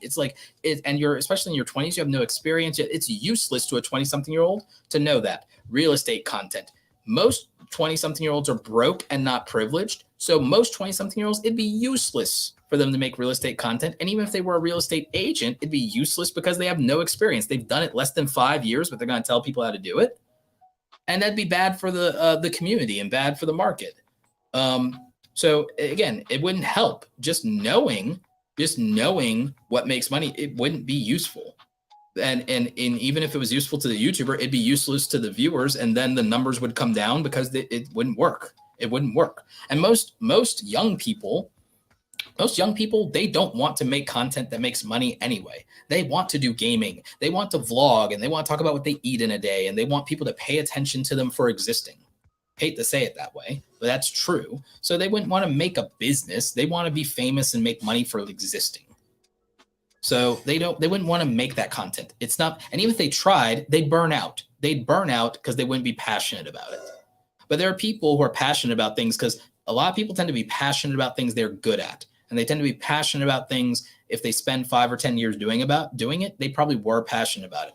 I don't think the people who do finance are soulless. I think that they care and they have a passion for this, and there's a life story there. And that's why they care about it, because maybe it did something that was for them and their family, and maybe it was their early retirement journey. Maybe it let them quit their day job, so they make that content. Tech. I don't think that people are soulless when they make tech content. As someone who buys a lot of cameras and Apple devices, stuff like that, I would be a tech nerd whether I was a YouTuber or not, because I was a tech nerd before YouTube ever existed. I'm 38 this year. This June, I'll be 38. I was a tech nerd before YouTube existed. So I'd care about tech. You see, there's the channels that make the most money on YouTube are people who have a career before YouTube. To be very real with you, the things that make the most money on YouTube would require you to have a career before YouTube and to probably actually be good at that career, which means it's the minority of people. It's the far minority of people. And it also means they'll be older, which will make them the far minority of people and less likely to be content creators. So that's why a lot of people on YouTube don't make money, is because the things young people want to do are entertaining. And there's a very broad market of entertaining content, but it's also very mediocre. And also the standard for entertainment is very high. To be the highest quality education channel in any education genre in YouTube would not be very expensive to do and would not be very difficult to do, except for one little problem. You'd have to actually know what you're talking about and have some results and have had a career, which means the odds are the age cutoff in buy-in is being probably 30 to 35. The buy-in for having some relevant life experience in a career field is probably to be able to teach it well and to demonstrate results that are worth replicating. Is probably you have to be at least 30, 35 years old, if not 40. Then you have to be good at teaching and speaking. And then on top of that, you'd have to be good at making content. And then you'd have to make content that has an acceptable level of quality. And if you really want to dominate, you have to be able to produce and edit and shoot better content while being educated on that thing and marketable. So again, the qualifications for having kind of a channel that can print money and have really good, stable CPMs and RPMs, multiple ways to monetize, make a good living on YouTube, it's actually really excludes more than 80 to 90% of people based on the criteria that I laid out. Because again, you basically have to already be a successful adult and then would want to do YouTube on top of it and not have it negatively impact the business or career that you already have. So in that way, it's very disqualifying. Meanwhile, the easiest entryway into YouTube is to stream from your Xbox, but that's not profitable and anyone could do it. And very few people do it well. So there's that, you know? So again, I mean, and I'm not trying to dunk on gaming channels. I actually have an interview with a gaming channel next week that's doing very well. But again, it's about being smart, but it's actually, there's a practical way to do YouTube, and most people just aren't being practical about it. That's what it really comes back to. Bebodacious says, thank you for talking about the pandemic struggle as it relates to creating content and video. Thanks for breaking the barrier on that. No, absolutely. It's like, it's something I do want to talk about because again, I think it's been really hard on people. I think it's been really hard on people.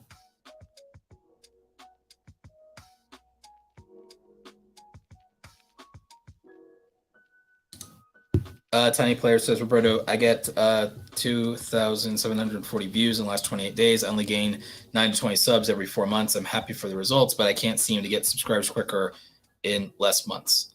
I mean, if it's the viewers, your amount of subscribers you're getting off that is pretty close to 1%, which is about normal. But if you want more subscribers out of the viewers you're getting, you could improve the content. Improved content turns viewers into subscribers. So that's a quality issue. Topics and titles are a value issue, which is where views will be increased. If you can get the title, topic, thumbnail, timing better, the views will increase. But that doesn't mean that, but the subscribers will only increase in proportion to the views. And again, my ratio for that is about 1%. 1% of viewers will turn into subscribers, but not the other way around. 1% of viewers will turn into subscribers. It's the 1% rule. Reference my video on getting more subscribers. But the issue with that is if you want to increase that ratio, you're going to have to make exceptionally good quality videos. And here's a secret I'll tell a lot of you. If you want to get views and subscribers on YouTube, you have to honestly ask yourself, am I making content that would be very, very difficult to get anywhere else? Am I making content that would be very, very difficult to get anywhere else? I'll give you a primary example. In this live stream, you have a YouTuber with 500,000 subscribers who makes hundreds of thousands of dollars a year in YouTube, being transparent. I mean, I'm making a video about this, but I can spoil it for y'all. 2021's revenue between advertisers, sponsors, affiliate marketing, coaching, virtual events, all of it was about $400,000 in 2021. I'm going to make a video about it, but there's the spoiler alert on how much money did I make as a full-time content creator. It was 400,000 in 2021. Last year, as you know, it was 300,000. And so the thing about that is most of it was not on ad revenue, obviously. So the thing that I would say about that is, well, what can you get on my channel that you don't get anywhere else? A high level of transparency and data, because it's very unlikely that you'll be able to go and have a YouTuber with 500,000 subscribers go through their videos and say, okay, well, let's go ahead and look at the analytics on my top performing videos of all time and see why they did so well.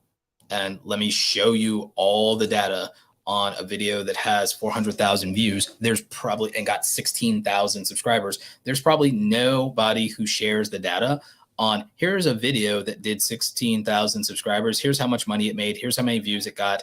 Here is all of its data in all of its glory. Here's how YouTube promoted it. Here's what happened. There's probably nobody who shares that data. So it's unique content.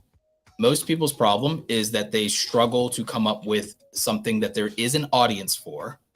So one, clarifying, oh, there's an audience for this. There's an audience for Roblox. There's an audience for Minecraft. There's an audience for YouTube. There's an audience for career advice.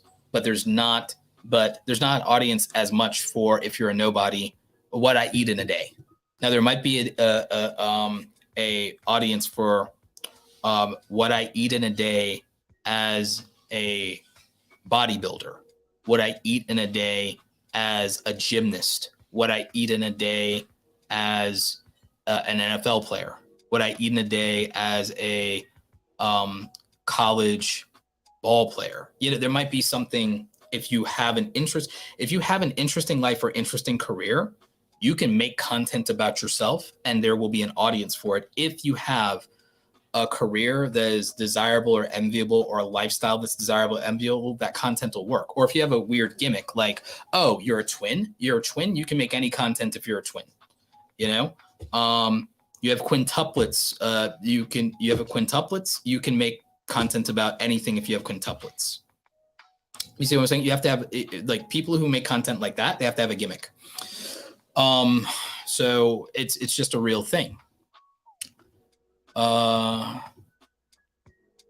what people struggle with is, if they know there's a market, they struggle to bring something unique and valuable to the market that would be very difficult to get somewhere else. And that's what the real big problem is. And then they don't make data-driven decisions to pare down to what performs. And so a lot of things are, then not data-driven, they're ego-driven, or they're instinct. And that doesn't usually work. So, you can take these things with a grain of salt, but that's just what my experience has been with this. Roberto, how do you harness ranking, recommended, or suggested? Search is always going to have the biggest channels on the first page. No, it's not. Search does not always have the biggest. That is the biggest myth in YouTube. The biggest myth in YouTube is that you need a big channel to have search. You can't have search all the time. You can't have search all the time. Even I do it with my smaller channels. You can have search all the time. Small channels win on search all the time. Most big channels on YouTube don't make search-friendly content in the first place. They don't make search-friendly content. Who's searching for Mr. Beast content except for typing in Mr. Beast? Those titles are not search-friendly titles. There's not a single big YouTuber, unless you're talking about product reviews. And even for that, small YouTubers rank all the time. I guarantee you that they're watch this. Only big YouTubers rank. Watch this. See, this is the problem, is all these damn myths, and no one understands anything about YouTube. If I type in Sony 90mm f2.8 macro, that's just a Sony camera lens, search-friendly content, right? Only big YouTubers rank. So why is it the second most ranked video on YouTube is somebody with 17 subscribers? If only big YouTubers rank, why is the second ranked video for a product that I type in, why is a video with 17 subscribers ranked right alongside someone with 103,000 subscribers? And why is the person with 17 subscribers got 77,000 views and the bigger YouTube channel has less views than them? Well, that smaller YouTuber does have a better thumbnail, if I'm being real with you. That's this this thumbnail, better thumbnail than this. And this big YouTuber, I wonder if their video is even the first couple of seconds are as good as. Nope. This one, obviously this is going to be the higher quality video. It's the higher quality video. The smaller YouTuber made a better video objectively and got more views. And the bigger YouTuber, bigger by like 8 times bigger, and got 30% less views. Next video under that is a small YouTuber compared to the biggest one that in number 1, 65K subs, so not even a huge YouTuber, 50 something views, third ranked video for the same topic. And again, outperformed the bigger YouTuber that has almost twice as many subs. Small YouTubers rank on the first page of YouTube all of the time, and can rank number 2, number 3, number 5, number 10. Here's Tom. Tom is a small YouTuber with 12K, and he's sitting here ranking, competing with people with twice as many subs or more subs. Look at this. This channel has 200,000 subs, and it's ranking under Tom's video. It's ranking under Tom's video. So, only big YouTubers can rank on search, and they'll be number 1. Gerald Undunn's bigger than all these people, and his video is ranking under theirs. Yeah, but only big YouTubers can rank on YouTube, though. Right. Sure. No, that's never been true. Small YouTubers can rank on YouTube all the time. They can rank in search all the time, and they do.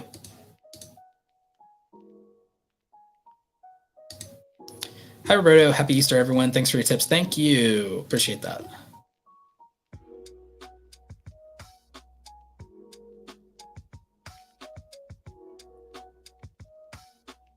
Yeah, small YouTubers rank all the time.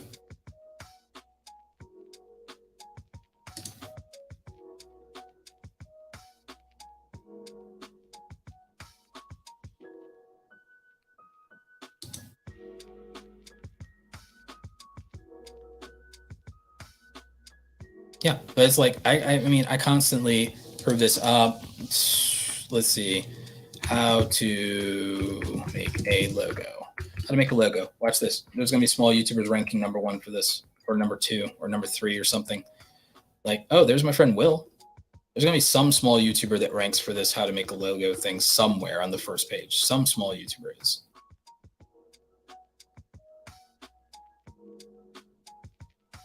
Actually, there's no new videos. Oh, here's a small YouTuber that did it recently, Frozen Fractal. Actually, it's a really good logo. So a small YouTuber did rank, and the video above his is, and he's got more views than the video. A small YouTuber here on the first page with 11K subs has more views than somebody with 300K subs. So that's another example. And see, I thought this one wasn't even going to work out for me, but it did in terms of a small YouTuber being promoted. I didn't even like. And most of the problem here is just that nobody's making these videos anymore. No one's making graphic design videos anymore for some reason. Interesting. But yeah, see, small YouTubers rank on YouTube search all the time.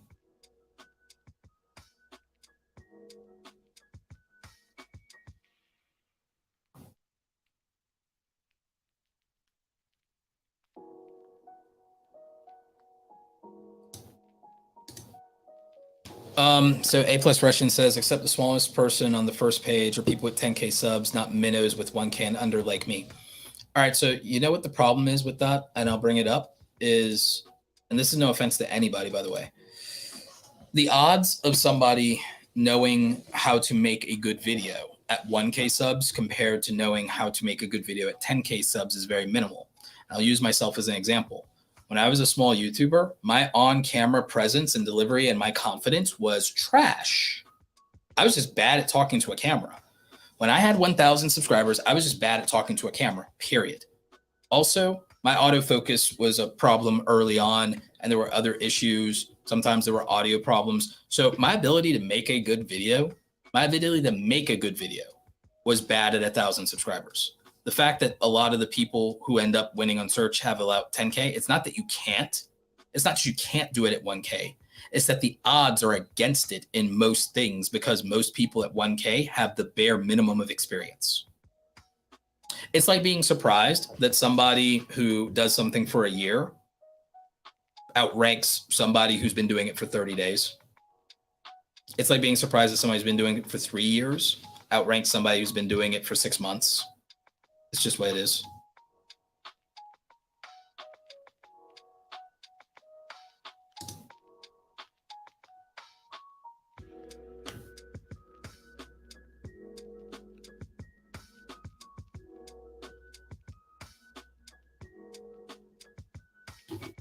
Yeah. So I mean, that's what that's what it comes in.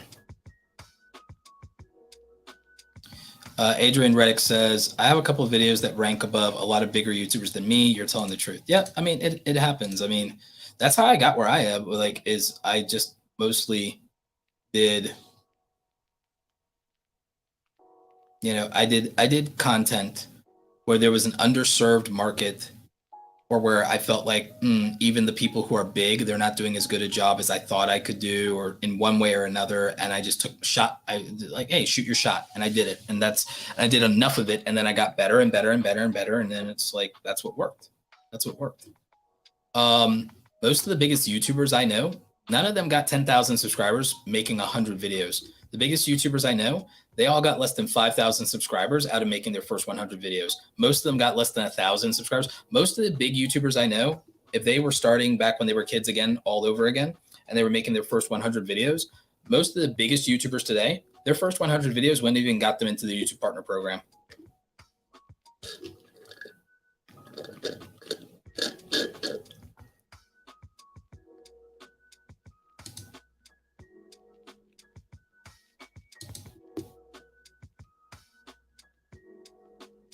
So I think identifying the market is very important. And then when it comes to doing the keywords and the keyword research, like I talked about, it's about knowing what keywords are in your market. And I use Tubebuddy for that. And I like what I told you, I already told you how I use the keyword tool strategically. And like I said, for me, it comes down to the fact that the way I do it, at least,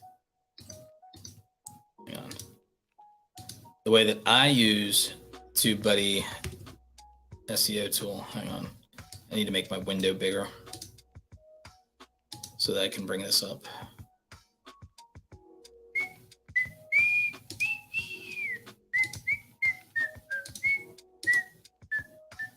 Keyboard Explorer.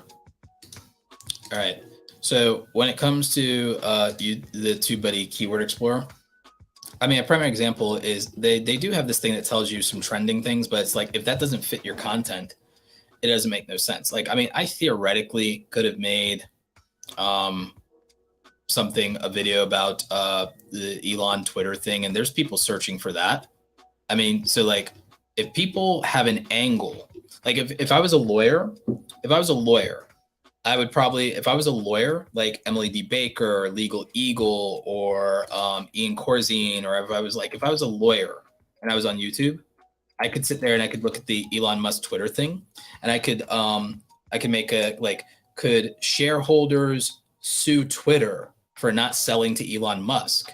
And since there's 100,000 searches in real time right now, it's only been like a week or something, I could guarantee views. And then people are like, oh yeah, what does a lawyer have to say? And can shareholders sue? And that's tea, that's tea for people. So like, they'd be intrigued by that. That would make sense. If I was a lawyer, I could capitalize on the fact that there's guaranteed searches and an audience and a vocal conversation, and it's a news topic right now. I could benefit from that easily. If the Keyword Explorer for Tubebuddy is free, but it has some limited function. So again, it's about making a video that people are guaranteed to watch, and that, like, why would people watch this video? If you need a real answer for it.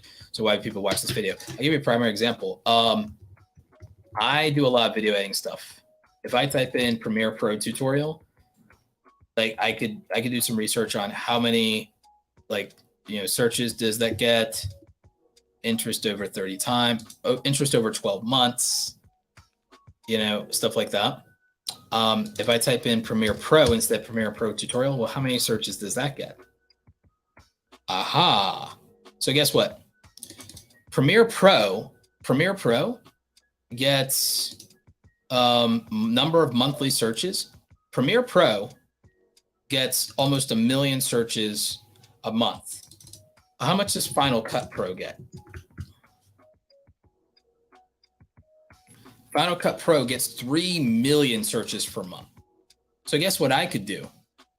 If I make a Premiere Pro versus Final Cut Pro video, there's a really good chance, and it's 2022 for 2022, there's a really good chance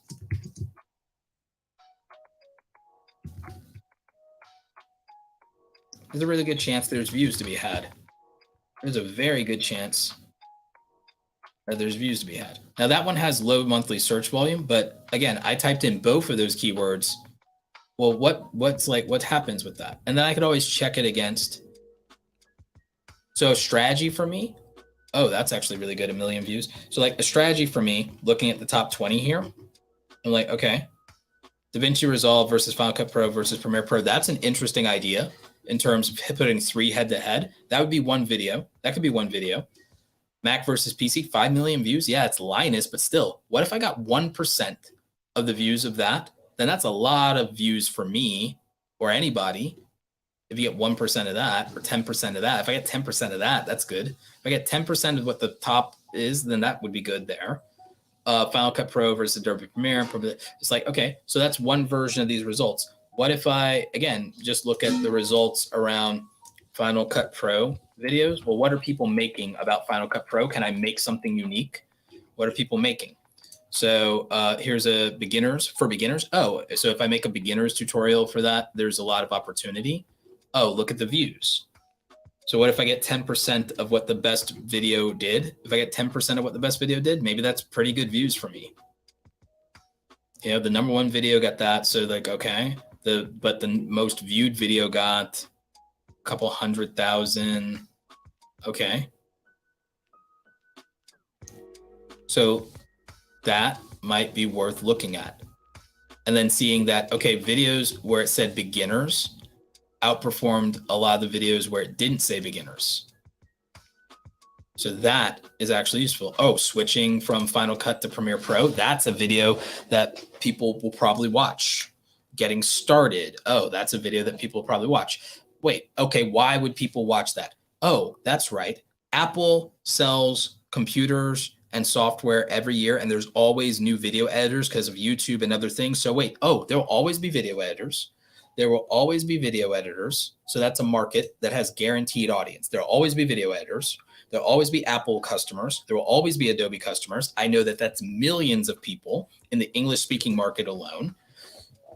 That seems like a guaranteed audience if I ever heard of a guaranteed audience. There will always be Apple users. There will always be Adobe users. Oh, there will always be new video editors. There will always be graphic designers. There will always be people who go into these career fields that are more and more desirable or need to use the tools that make content creation, because content creation keeps going up and up and up. It's almost as if there are predictable markets around consumer behavior. It's almost like consumer behavior is a massive predictor for keyword research, topics that have guaranteed audiences and predictable view patterns, and evergreen content that can always generate views and subscribers.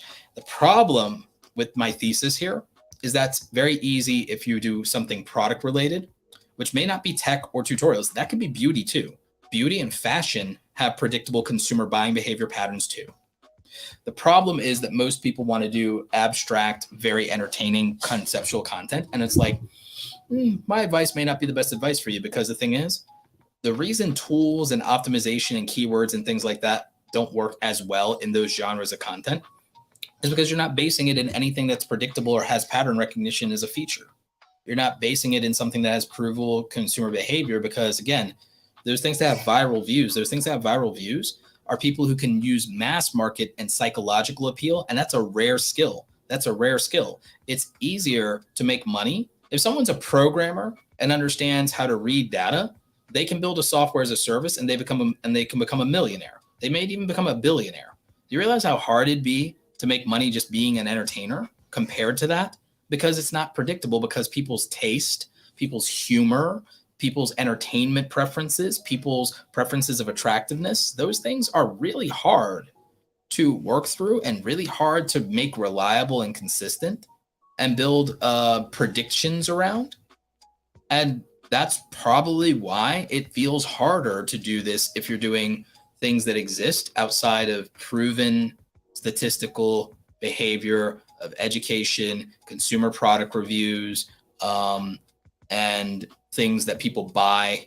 I mean, if you exist outside of either career-oriented, science-oriented, or consumer buying behavior oriented, it's very hard to make predictions as to saying, well, what do people want?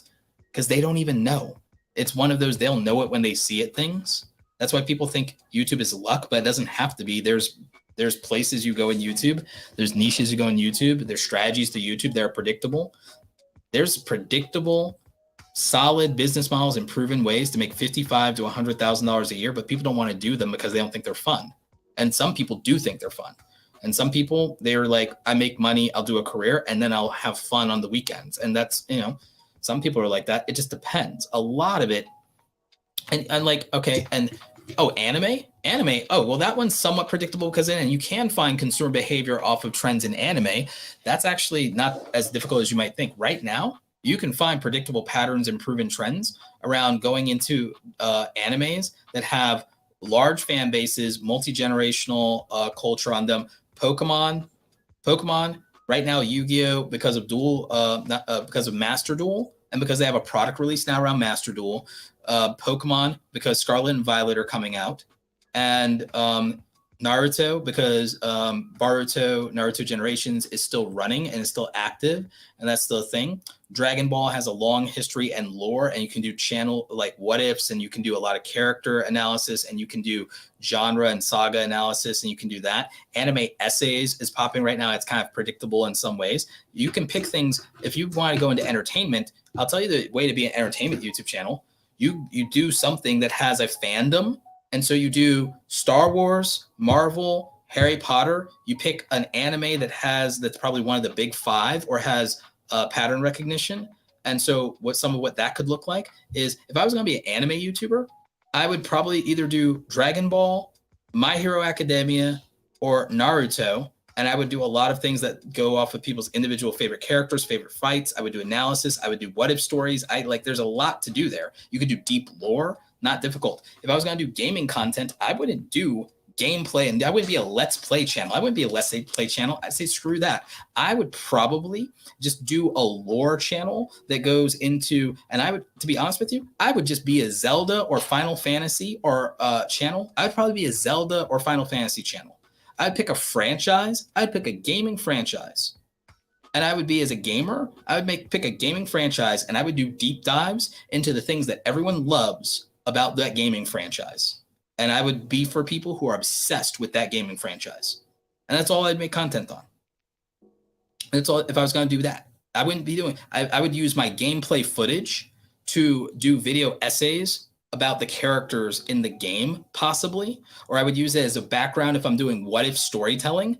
And that's how I would get my fix of, I like playing video games. I want to do something with it, because I'm like, who wants to watch me play video games? I'm not that entertaining, and I don't have that much of a personality. And it's like, if I'm that much of a comedian, I should do stand up then.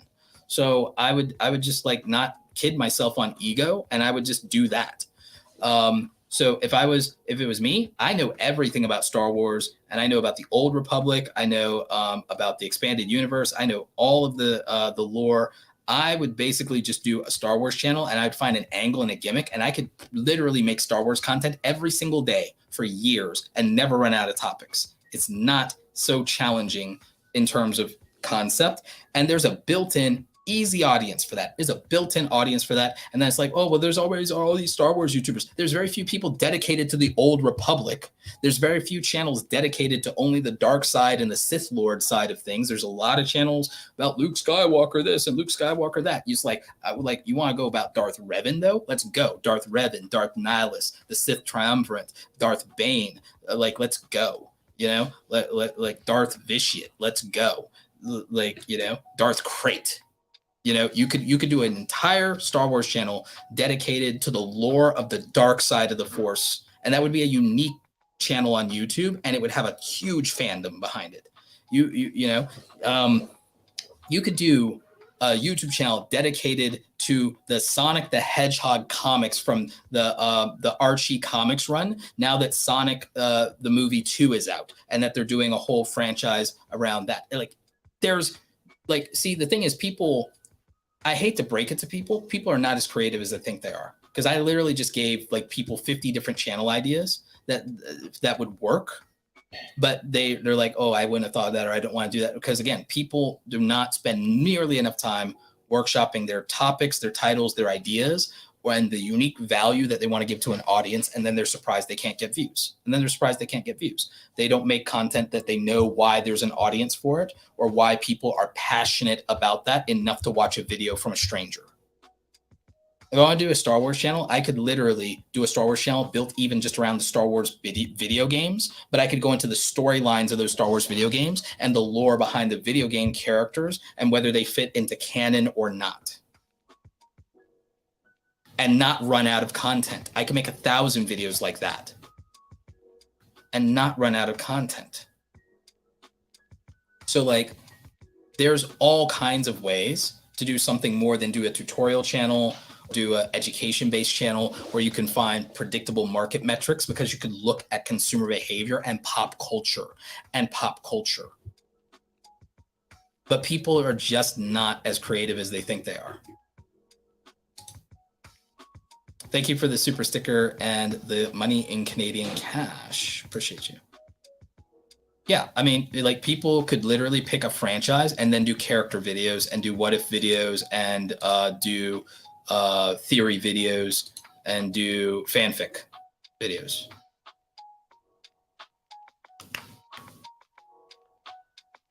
Mega Man 14, is gaming news and reviews a good one to do as well? That is currently what I'm doing and expanding from there. But I would say, what's the unique angle? Someone says Elden Ring. Here's the thing. I wouldn't do Let's Play videos of Elden Ring. I would do lore videos of Elden Ring if I was going to do it.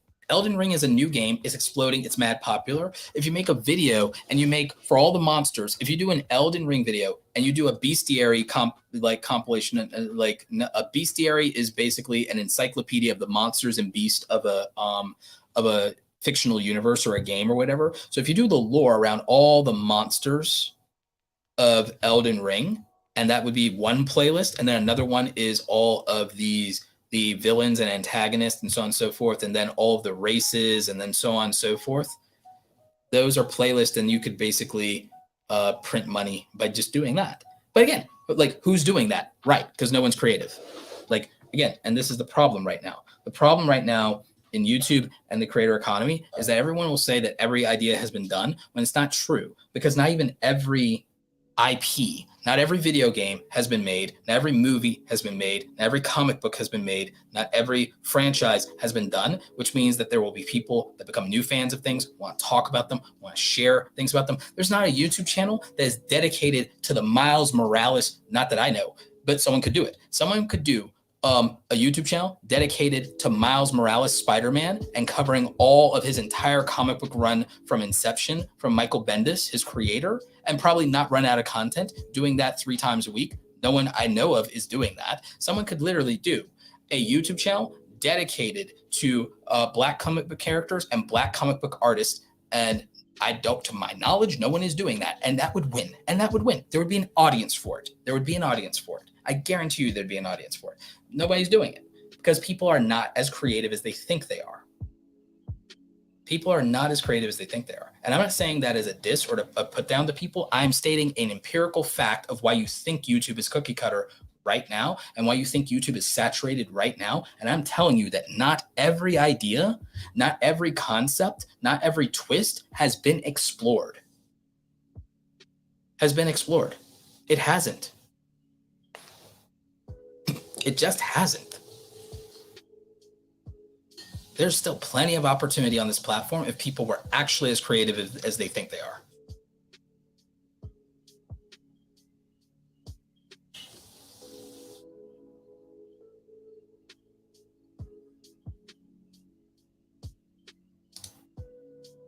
What is your thought on copycat stuff? Let's say you have an original idea, but you don't have the sub base and resources to take advantage of it.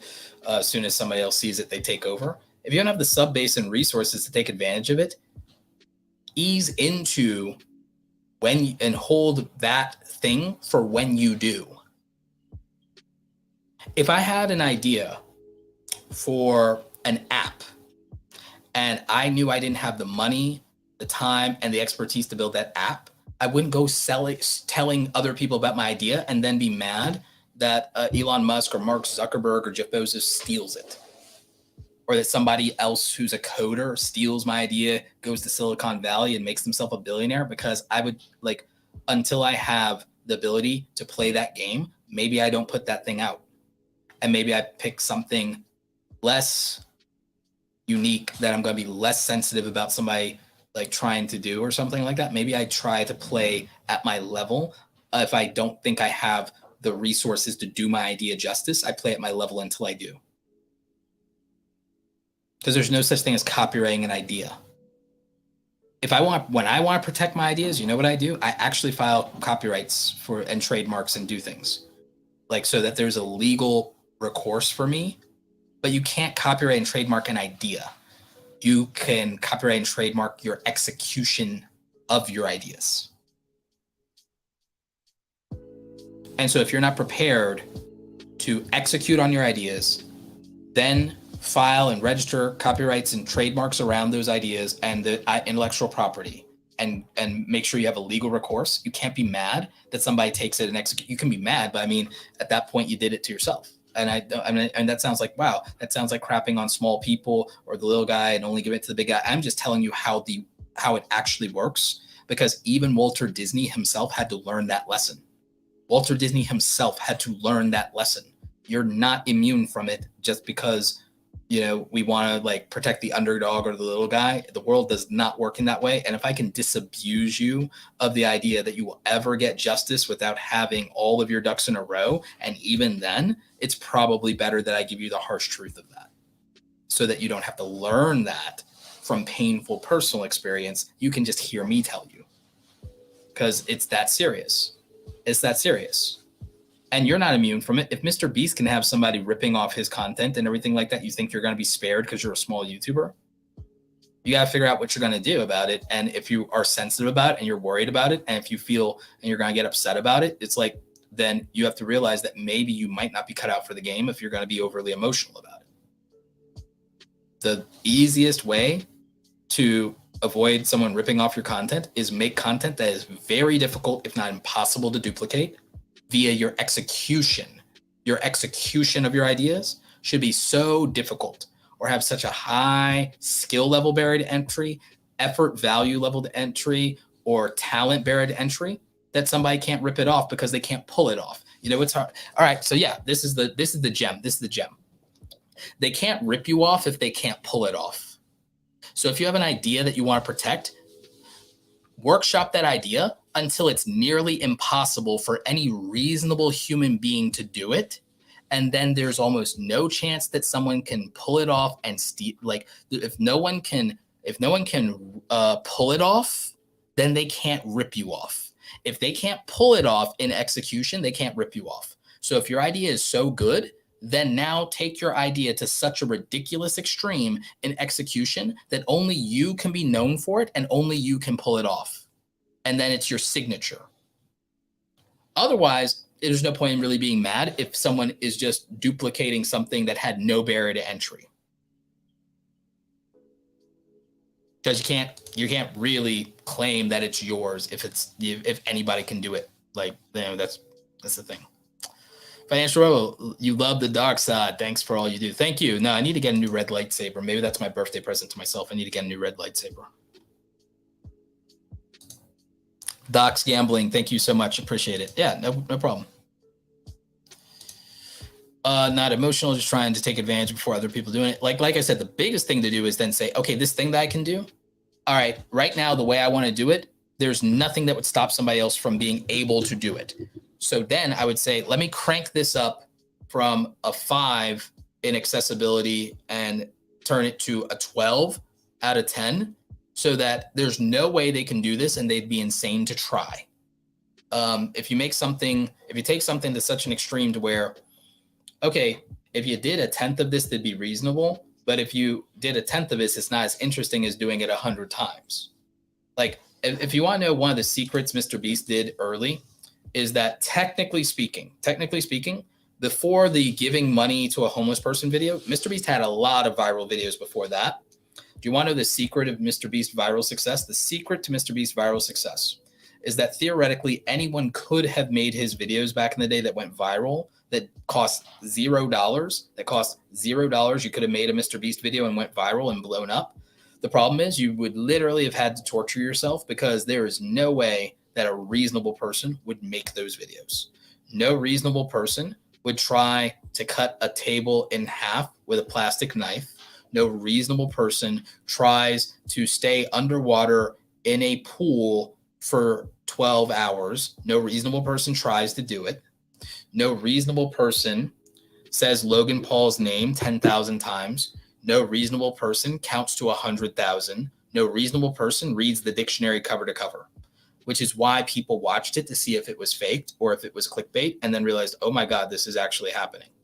And then watching it to analyze it to say, can he fake it? Can he green screen this? Can he put it on loop? Is there some way for me to know that this is real? So people's morbid curiosity, because no reasonable person would do any of these things.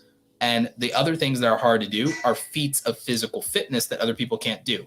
If there are feats of physical fitness and endurance that you can do that other people can't do, that's watchable content that's hard to duplicate because, oh, great, the minority of people are in shape, which means almost nobody in America can probably do it if it's a physical challenge. If it's a physical challenge, congratulations. You made content nobody in America can make.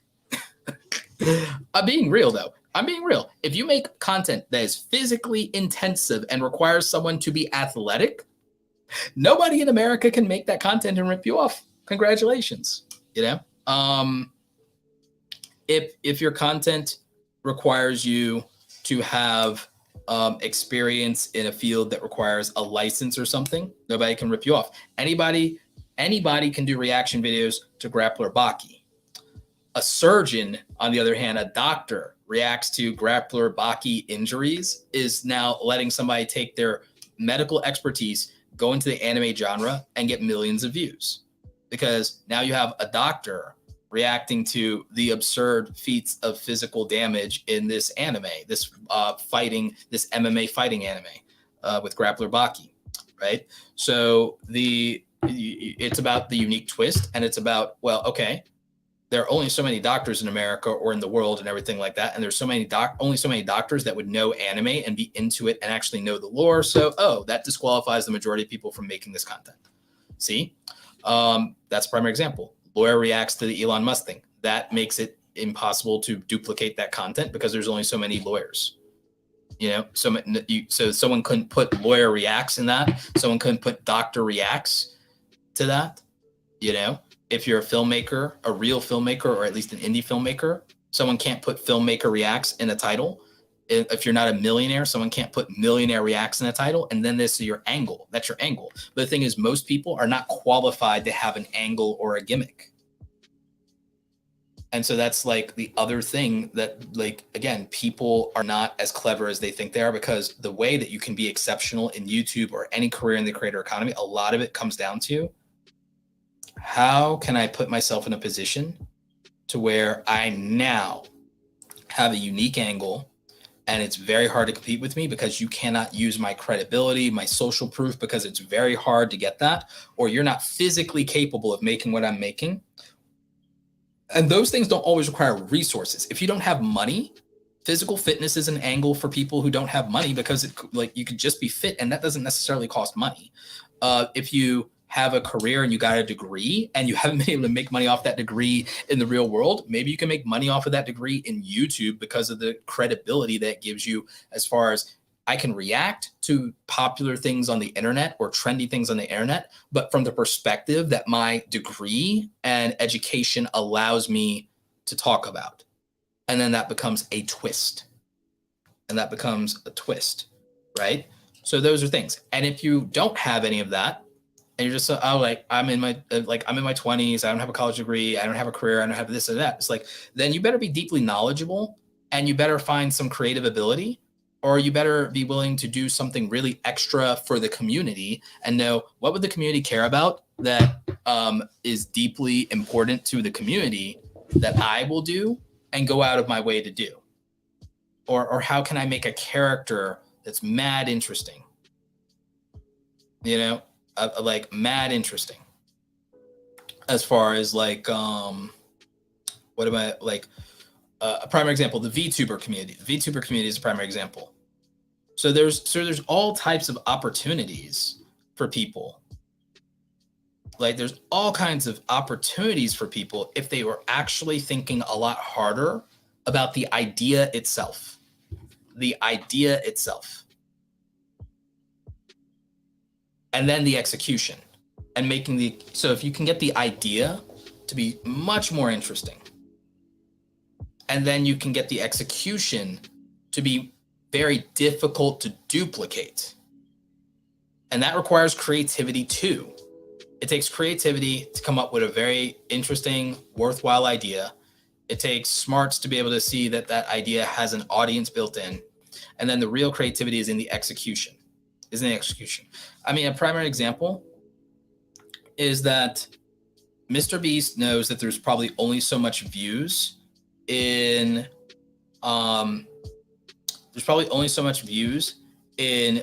donating food, right? In a video where we donate a bunch of food.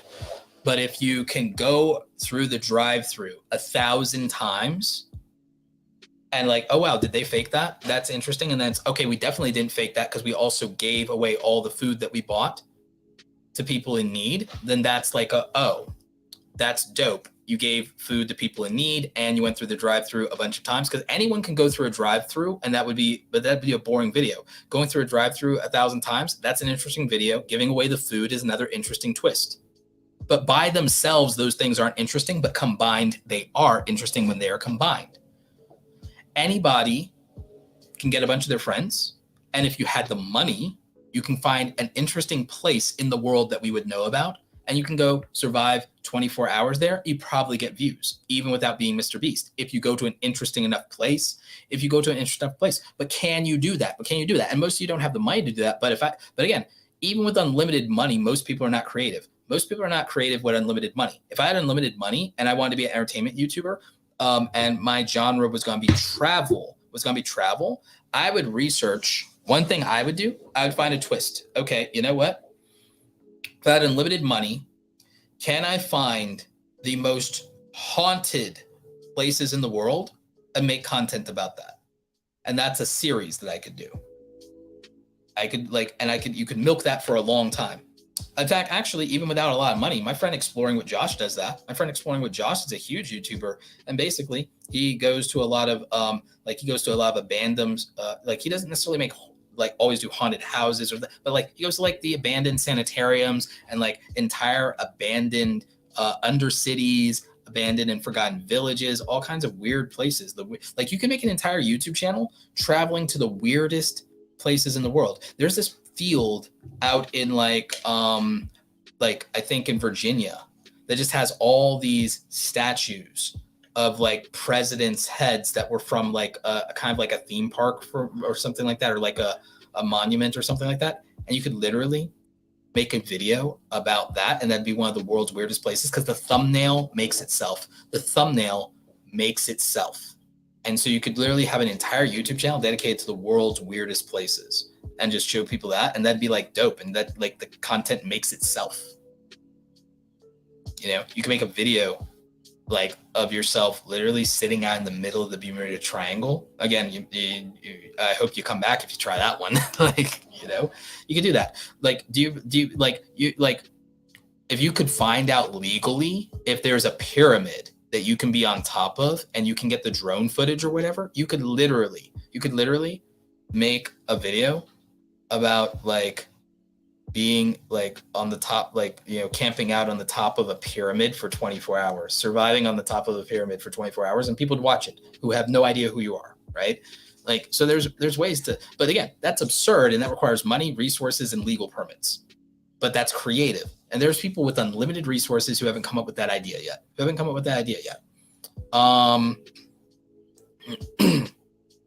Someone has not figured out the logistics of someone has not figured out the logistics and whether it's healthy. It's like surviving on a volcano for 24 hours. Like, that's a Mr. Beast style video. I'm not sure that's safe to do, and I don't think anyone's figured out the logistics of that.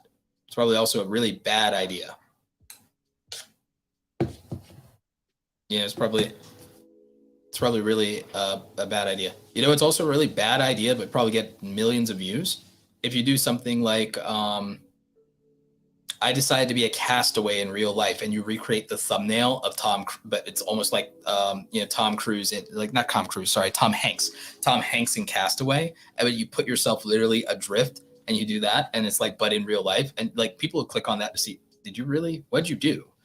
They do that. You could put yourself in the worst situations from movies in the world in real life, and people would watch that content to watch you torture yourself. Clovertax says, flying in late, had another podcast to be on, done, gone, and missed all the awesome today. But hey, always got reply. Did Roberto drop some bombs? Yes, I did. Thank you for the super chat, Clover. Appreciate you.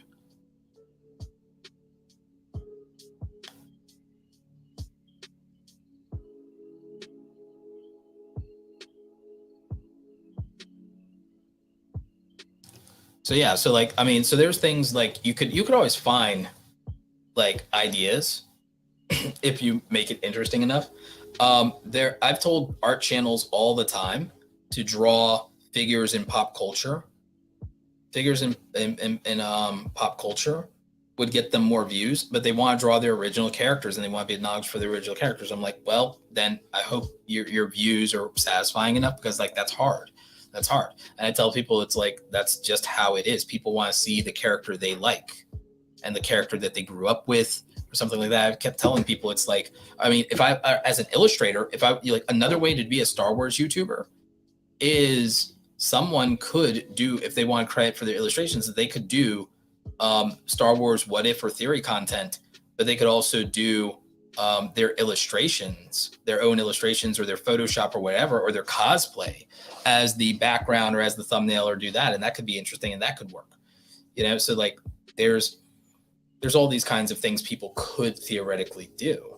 Someone could tell a story in Star Wars, use the special effect, make themselves like put on their hood, do the special effect for the hologram, and do that, and like even if it's just for the intro, that would just make a more interesting video for people who don't know you, for new people to say, okay, that's some effort and that's some quality right there, and I'm gonna like do that. So like you could just film a cinematic intro and outro as a Star Wars YouTuber that makes your thing slightly more polished, and then the rest of it is whatever it is. But like that would be a way to go about it, and that would just show some more level of, oh wow, there's quality, there's stuff here, there's something unique, something hard to duplicate.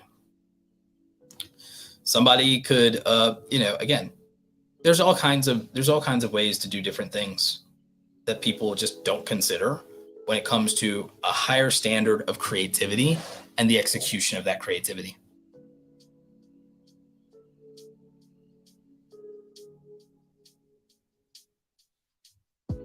Savvy Tech Tips. I actually did thumbnail stuff last week. If you want to watch the replay of that, if you want to watch the replay from last week, I actually did thumbnail design techniques. For thumbnails for tech, I would primarily do photography concepts. You do troubleshooting for Windows. I would be super creative. I would be really creative. If I were trying to do troubleshooting and tech tutorials, because I know people are really, really frustrated with their tech, I would find some way to represent that in my videos. I might literally find a way to Photoshop like having a computer screen where the actual screen and the Windows logo is turned on, it looks real, and have a photo at the right angle, at just the right angle, where a monitor that's turned on somehow, some way, I'd fake it in Photoshop, but with real photography. My way to get people to click on a video about Windows troubleshooting would be to have a monitor that's on with the Windows desktop logo on it sitting in a trash can, a trash bin, like an actual waste bin, photograph that and Photoshop it, but with real photography and composite it and look really, really good. And that would be how I do a Windows troubleshooting thumbnail for a video. If I want it 1 million views, or if I want 1 million views on a Windows troubleshooting video, I'd find a way to Photoshop putting my fist through a monitor, but I wouldn't stop there on my fist. I'd be holding wires coming out the other side. And that would get people to click on a video just for the sake of clicking on a video. If I wanted like 500,000 to 1 million views on a video about computer frustration troubleshooting, and it would be the theme of my videos. If my videos was helping people with PC parts and problems, it would be things like that. It would be that my thumbnails would have me wrapped head to toe like a mummy in multicolored Cat 6 cables, talking about like networking issues or slow Wi-Fi. I would find a way via Photoshop with photo manipulation to fake me ripping a laptop in half and have wires like strung out between the two pieces and hulking out. I would be very creative in the thumbnails, knowing that the subject matter is a little bit more dry. The thumbnails would be works of art, and they would all be exaggerations of what everyone wishes they could do when they're frustrated with their tech. But that's what creativity would look like. That's what a creative art direction would look like for somebody doing that. And most people they're not truly as creative as they think they are.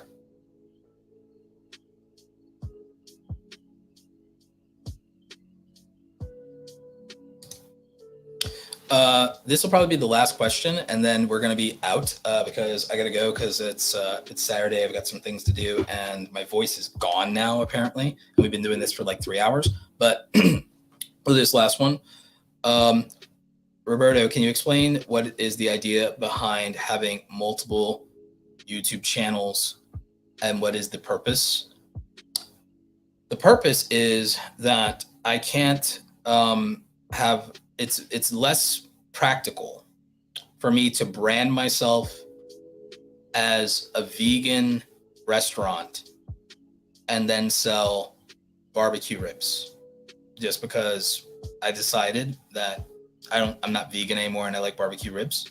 The smart thing for me to do would be for me to open up a barbecue rib joint down the street and just quietly own both of those things, or even very publicly and vocally own both of those things if I didn't claim to be vegan myself. I just opened a vegan restaurant because all right, maybe my wife's vegan, so I opened a vegan restaurant and and that's that. But I like meat, so I opened the barbecue joint down the street. It's literally that, because it's probably harder for me to make money if I sit there and I have a restaurant where it's like, here's all your vegan options, here's all your barbecue, and then here's all of our ramen. It probably makes more sense for me to just I'm going to own a ramen cart, and I'm going to put that down by the mall. I'm going to have this barbecue joint. It's going to be right here near the sports arena. And then in this strip mall where the yoga people are, I'm going to have that vegan restaurant. And that's probably a smart business model. It's probably about a smart business model. Having multiple YouTube channels, big YouTubers who do whatever they want, congratulations. Some people get to be Amazon. Some people get to be Walmart. But you know what could be really successful? Being Ace Hardware. Being Ace Hardware could work out really well. And then if Ace Hardware is working out, but you get other interest and you decide you want a bicycle shop, it's probably not a good idea to just decide, I'm going to sell bicycles in my Ace Hardware. It could work, but probably won't be very good for both of those things. It's probably just better to say, I'm interested in bicycles now. I'm going to open up a bicycle shop.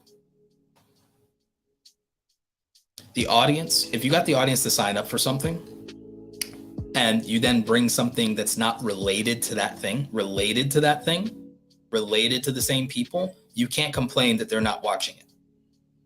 And so it's more consistent in terms of predictable results, predictable views, predictable viewer behavior, and predictable for the audience, not the algorithm, the audience. It's probably more practical to just lean into uploading videos that your audience asked for instead of doing whatever you want. And I'll put it another way to you. If YouTube's a hobby for you, do whatever you want and upload everything you want and be a variety channel and never, ever, ever complain about views or growth or subs because it's a hobby. If you want YouTube to be a career and you're being honest with yourself, careers are focused and careers are intentional. And in careers, you don't just do things because you like them. You do them because they make sense. You do them because they achieve a goal. You know what goal that is, and you know how to measure it, and you have a reason to believe that the action matches your ambition. In a career, your actions match your ambitions, and you have to be intentional, you have to be focused, and you have to be rational, and you have to understand the rule of supply and demand within a career. If something's a hobby, you can do whatever the hell you want, as long as you don't complain. And so I think that any YouTuber who's honest and says, this is a hobby, and I don't care about getting to 10,000. I don't really care that much. My only goal is maybe it'd be nice to be monetized. You do whatever the hell you want and just take it or leave it and just do the best you can.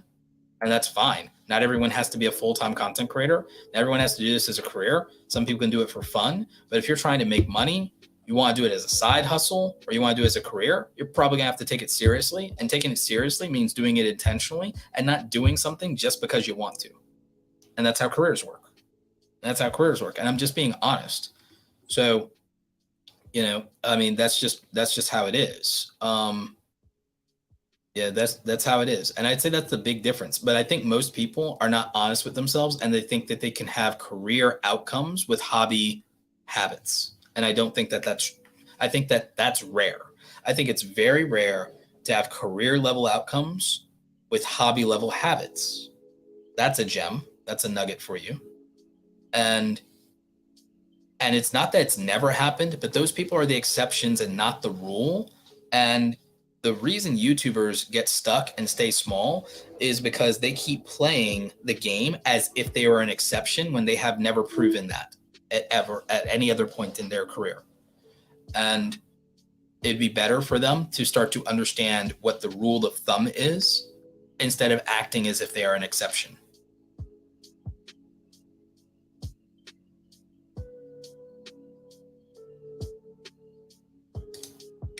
Willie says this here. I hope this isn't true. I hope this is just you saying this, but it's like, I treat my life like a hobby, but I want the benefits of a career. I hope people are not doing that, but I know that they are. I hope people are not doing that, but I really hope people aren't doing that, but I know that they are. People treat the way they do everything in their life like a hobby, but they want the benefits of a career. And that scares me, but I know it's true. But I'm telling you that that's the difference. Hobby level habits, but then expecting career level results. So, yeah. But anyway, that's it for today's live stream. Thank you for joining me. We're not going to do more Q&A or stuff like that. My voice is gone, so that's the end of that, just because my voice is gone. But I appreciate all of you. Thank you, everybody who super chatted. I'm pretty sure I got to all of them. So I appreciate all of you. A couple quick shout outs to Docs Gaming, Clover Tack, The Financial Rebel, Saradada, 10, Be Bodacious, A Plus Russian, Feast with Cornice, Grayman Media, Ryan Films Animation. Actually, I don't think I got Ryan Films Animation channel, so I will answer that question. How do you grow as a Lego animation channel? Animation can take a long time. It's so hard to stay consistent. I would not, for that, if I was doing Lego animation stop motion or something like that, or something challenging, I would focus on probably things like Lego Star Wars or something, just because I know there's an audience for it. If I can't be consistent, I will make something I know there's an audience for. Devin says, did I ever make a video on YouTube Shorts? Yeah, I answered that one already. Like I said, there will be a video on YouTube Shorts monetization. I just think I have to make one about the new policy change that happened recently, and I have to make one about the application process. So those will come forward first. Thank you to Consumer Alliance Report for the $9 super chat. Thank you to Nate Paul Maytier. So thank you for all the super chats. Thank you to our wonderful sponsors, StreamYard, Tubebuddy, and Epidemic Sound. You are loved and appreciated. Thank you for sponsoring the content.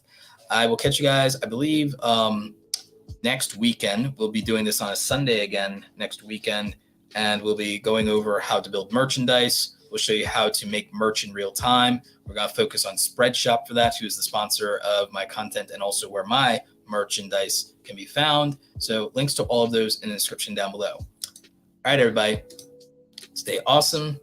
I'll catch you next time.